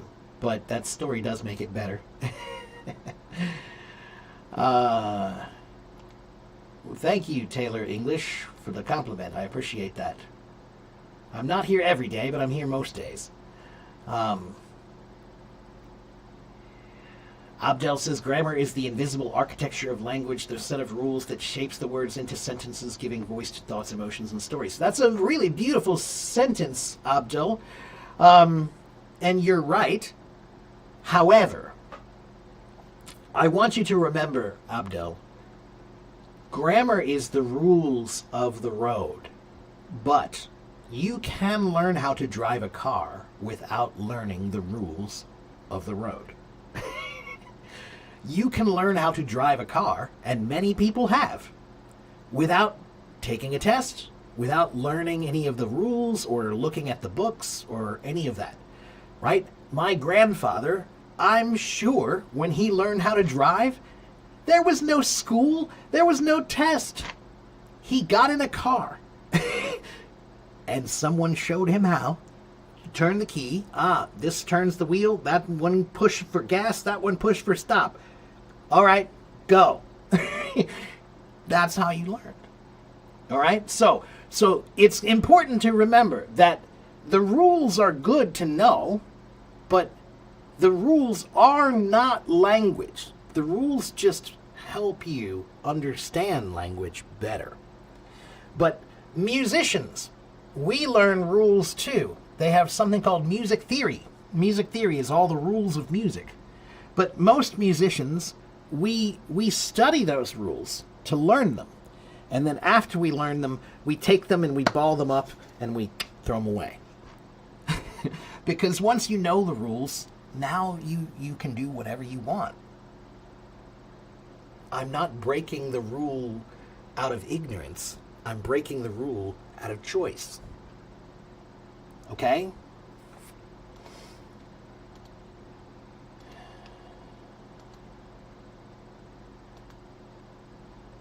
Wow, you guys are too kind.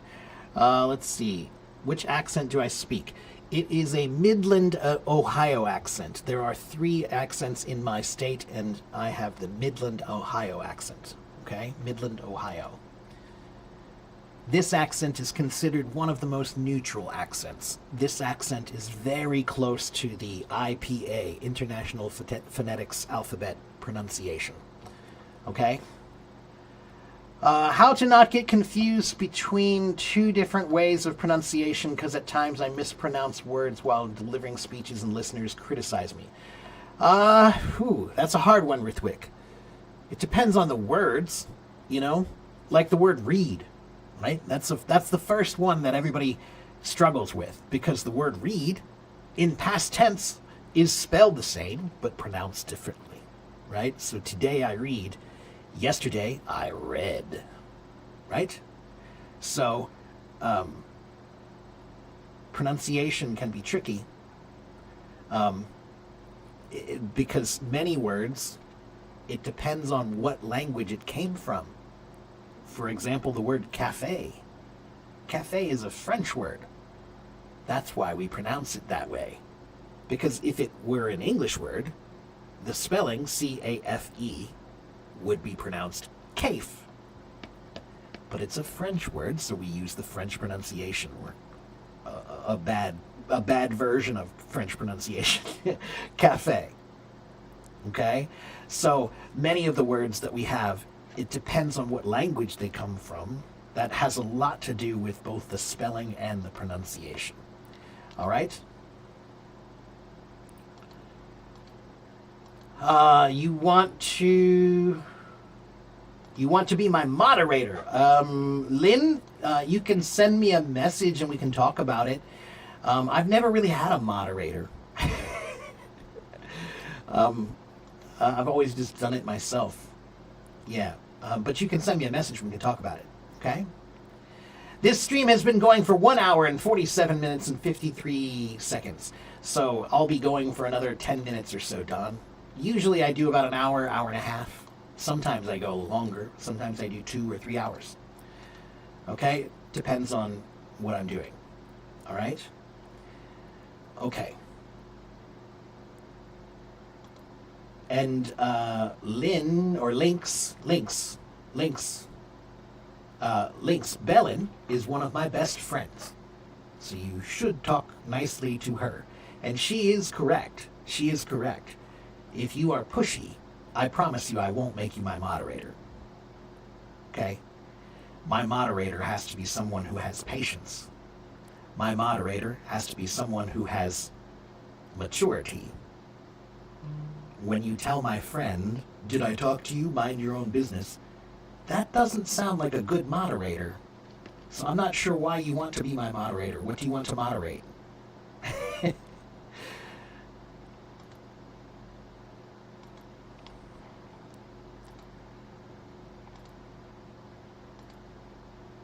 We learn patterns, but the rules have so many exceptions. That's right. English is not a language of rules. English is a language of exceptions.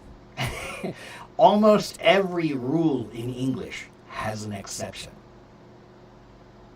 Okay? Take care, Katya. I'm here often, and you can also go to my YouTube channel and follow me there. And oops, I hate when I do that. What did I just do? Get rid of that. Sorry. Go here. If you go to my link tree, you can find my YouTube, you can find my website, you can find my podcast, you can find everything, okay? And then you can watch another time, all right? Grammar is like sheet music. It guides the song, but it's not the song itself. That's right. And we often improvise and adjust and change and do our own thing and do our own version, right? Language is not really a science. It's an art. It's much more of an art than a science, okay? Let's see. You saw in this examples, I can find either a pattern or something I could finagle an idea from. Right. Okay, so in that case, they're saying that they're reading, they're studying something, and they're trying to understand. They're trying to get an idea. They're trying to conceive of something from this information they're studying. That's finagling. It's like adjusting. It's like playing with it until you find the right place. So in this case, it's like playing with the studying. You're playing with the information until you find the right meaning or answer that you're looking for. That's finagling. Okay, in that case, to finagle an idea would be to look at this and try to figure out what idea can I get from this? You know, how can I try to get an idea from this? You always mispronounce Turkey the country and Turkey the food. Well, from what I know, do we have a Turkish person here? Let me please check with you first. I think from what I know, the pronunciation has changed now. So the word turkey, meaning the bird, is Turkey. But I think from what I know, the country now is now pronounced Turkiya. I think that's the pronunciation. Is that correct? I believe that's correct. So now that you don't have a problem with that anymore, because they changed the pronunciation of the country to be more accurate, from what I understand. Okay, let's see.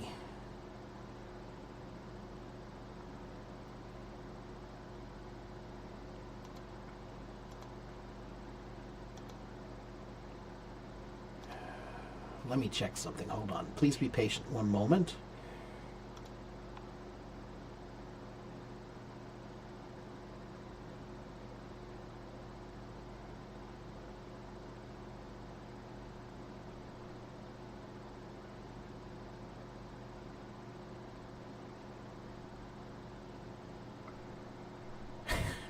The person who wanted to be my moderator has left.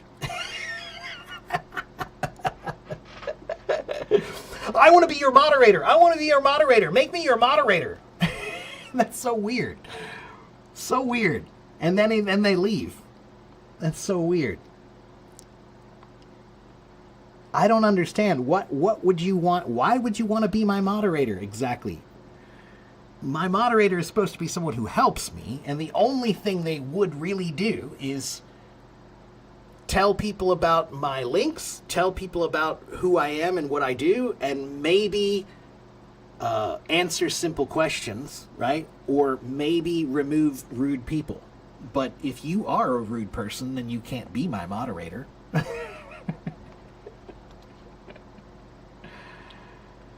Impatience is so stupid. I'll tell you what.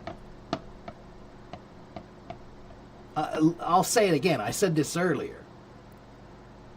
Patience and focus, those are the two most important qualities that you can develop now. Because people today don't have any patience and don't have any focus. Because of this.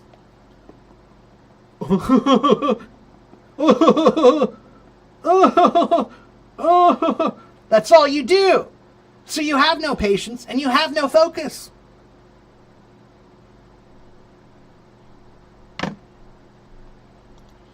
You know? Yeah. All right, let's see. We learn patterns, but the rules have so many exceptions. The sound of oh, yeah, right. There are 6 pronunciations. That's right. Yeah. Okay.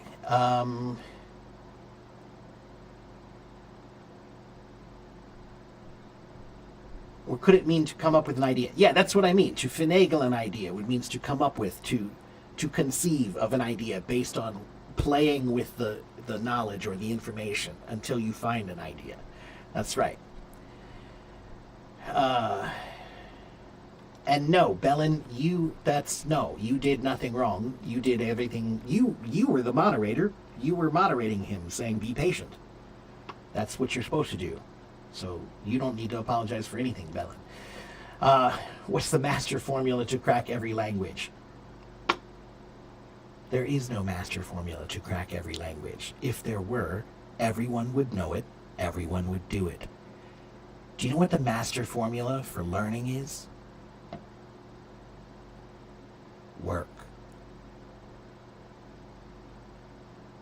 Hard work. Dedication. Passion. That is the master formula to crack anything. All right? All right. Okay. If you want to raise your hand and come talk to me, you can. If you want to raise your hand and you can talk to me, you can. Maybe someone can come up with it. Hanif, no. I'm sorry, but no. There is no secret, Hanif. Let me tell you what I see as a teacher. I've been teaching for many, many, many, many, many years. But there is one kind of person who always asks, what's the secret? What's the shortcut? How can I do it faster? What's the secret? What's the shortcut? How can I do it faster, Teacher Mark? What's the secret? What's the shortcut? How can I do it faster? They ask me that today. They ask me that next week. They ask me that next month. They ask me that next year. But do you know the one thing that they don't do? The one thing that they don't do. They ask, how do I do it? How do I do it better? How do I do it faster? The one thing they don't do is start. So almost everybody who asks me about a shortcut, All I hear is somebody who doesn't really want to learn. I hear somebody who is looking for the easy way, but there is no easy way. If there were, everyone would do it. Okay? Okay, the easy way to crack every language is to call Elon Musk and have him put an implant in your brain, and then you're done. You can go do that.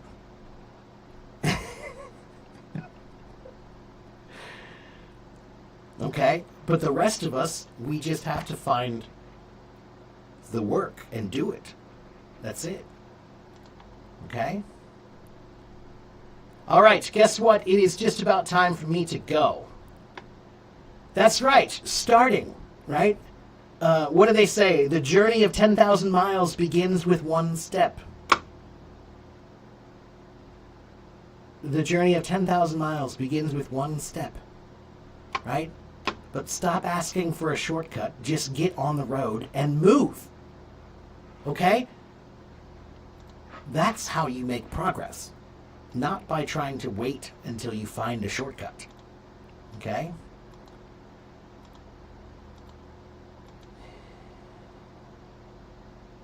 Why do you feel you're a loser and people are successful? How to feel better? Because you're comparing yourself to other people. Stop doing that.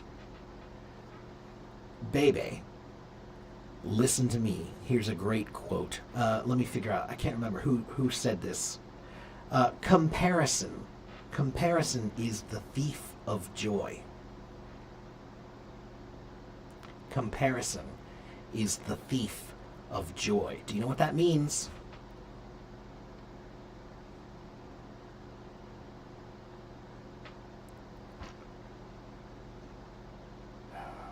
I think President Theodore Roosevelt said that. Comparison is the thief of joy. When you compare yourself to somebody else, I'm not as good as them, so I must be terrible. Of course, you're going to kill your joy. You're raining on your own parade. You're telling yourself you suck. If you tell yourself you suck, then you will suck. If you tell yourself you are a loser, then you will be a loser. But, baby, we also have another saying in English. Fake it until you make it. Fake it until you make it. So if you are not happy, you're sad right now. You're not happy? Pretend. Pretend to be happy. Pretend. Just pretend to be happy. If you pretend today, and you pretend tomorrow, and you pretend next week, and you pretend next month, guess what? Eventually, if you pretend long enough, you're not pretending anymore. So if you're not doing something, pretend. Pretend to do it. You can pretend, can't you? Fake it until you make it. That's right. Pretend. All right? And comparison is the thief of joy. There is only one you in this world. So really, any comparison to somebody other than you is a bad comparison. So guess what? Here's what we say. You can compare yourself to yourself. So, compare yourself today to the person you were yesterday. That is a comparison you can and should do. All you have to do in life is try to be better today than you were yesterday. Whoever you were yesterday, be better today. Okay?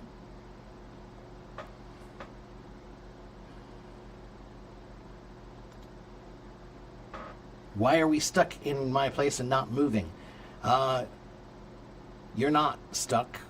You just think you're stuck. You're not stuck. Okay?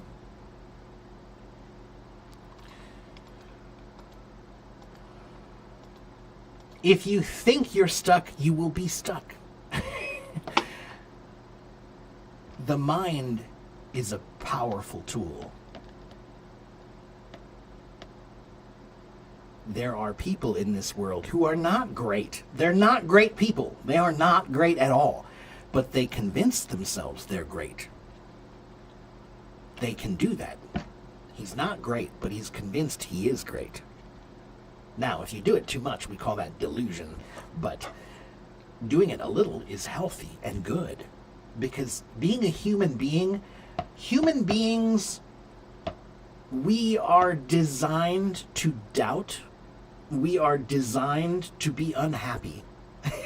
We are designed to be unsatisfied. Do you know why we're designed to be unsatisfied? Why are we designed to be unsatisfied? Do you know why? It's evolution. Simple evolution. Because if you're satisfied with everything all the time, then you won't try to make anything better. Evolution tells us that you always have to look around and see what's not good that you could make better. That's evolution. Adaptation, to adapt, is to look and to figure out what can we do differently or better. So your brain is designed to see the problems. Your brain is designed to see the faults in things. So it's easy to criticize. It's always easy to find the problems. It's not easy to be positive. It's not easy to see the good things and to focus on them. Right? Yeah, your brain is designed to doubt. So that means you can't trust your brain in that way. Your brain is always going to be unhappy. You know? Yeah.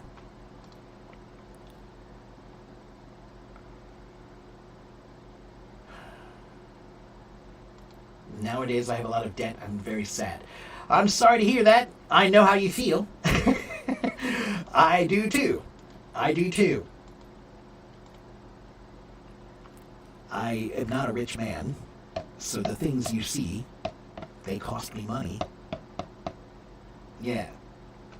So I have debt too. Everybody in America has a lot of debt, if you didn't know that. Everybody except the very rich people. The average American, I just heard it the other day. Well, let me double check, hold on.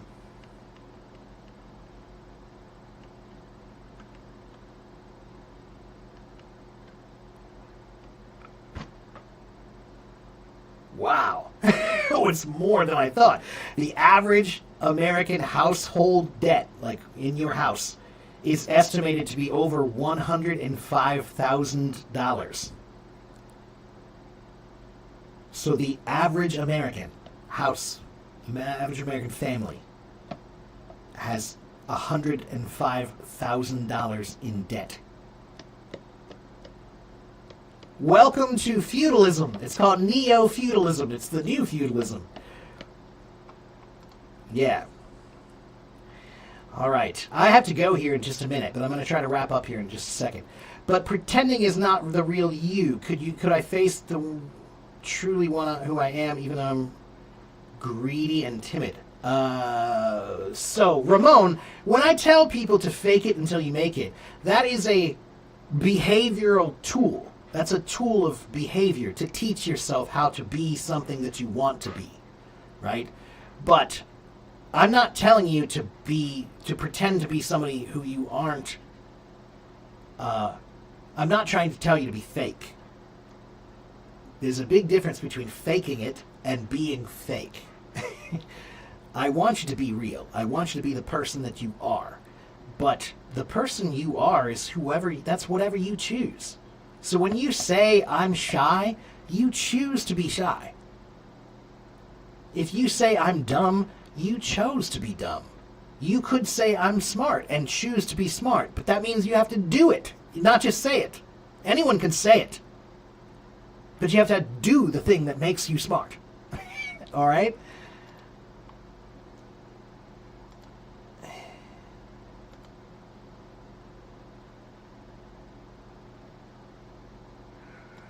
Am I a Native American? I am an American. I am born in the United States. I was born in the United States. But we don't say Native American because that word, when we say Native American, That's the term that we use to talk about the original people who lived here in America before white people. Okay? The Indians, we used to call them Indians. Those are Native Americans. Okay? I am a native-born American. There's a difference. Okay? Native American means the original people. Native-born American means I was born in this country. Okay?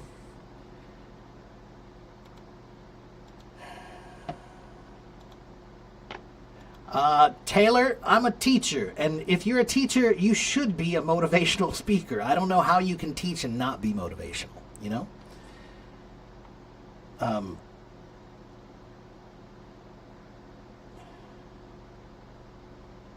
All right, Don has one last question here. Does it make sense to quickly run through grammar and then actively study vocabulary and conversation?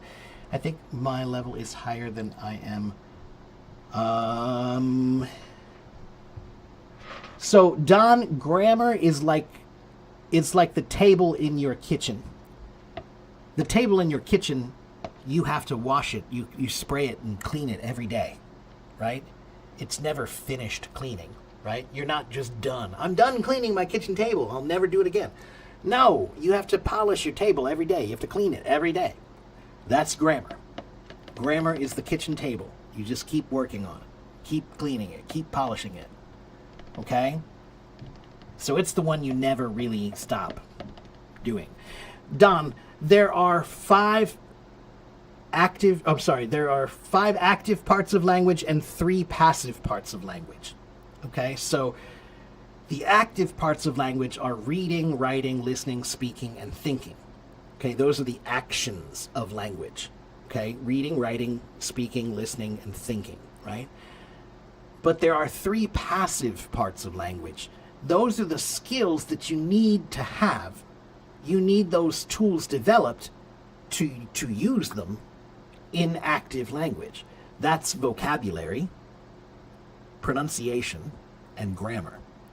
Okay, those are the 3 passive parts of language. All right? But you need to work on those. You need to have good skills in those to do them in the active parts of language. Okay? All right, guys, I do need to get going here.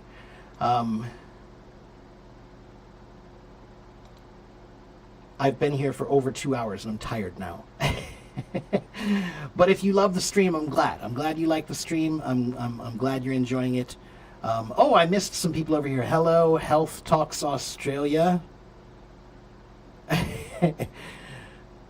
How can I apply for the certificate? Are you talking about the TEFL certificate?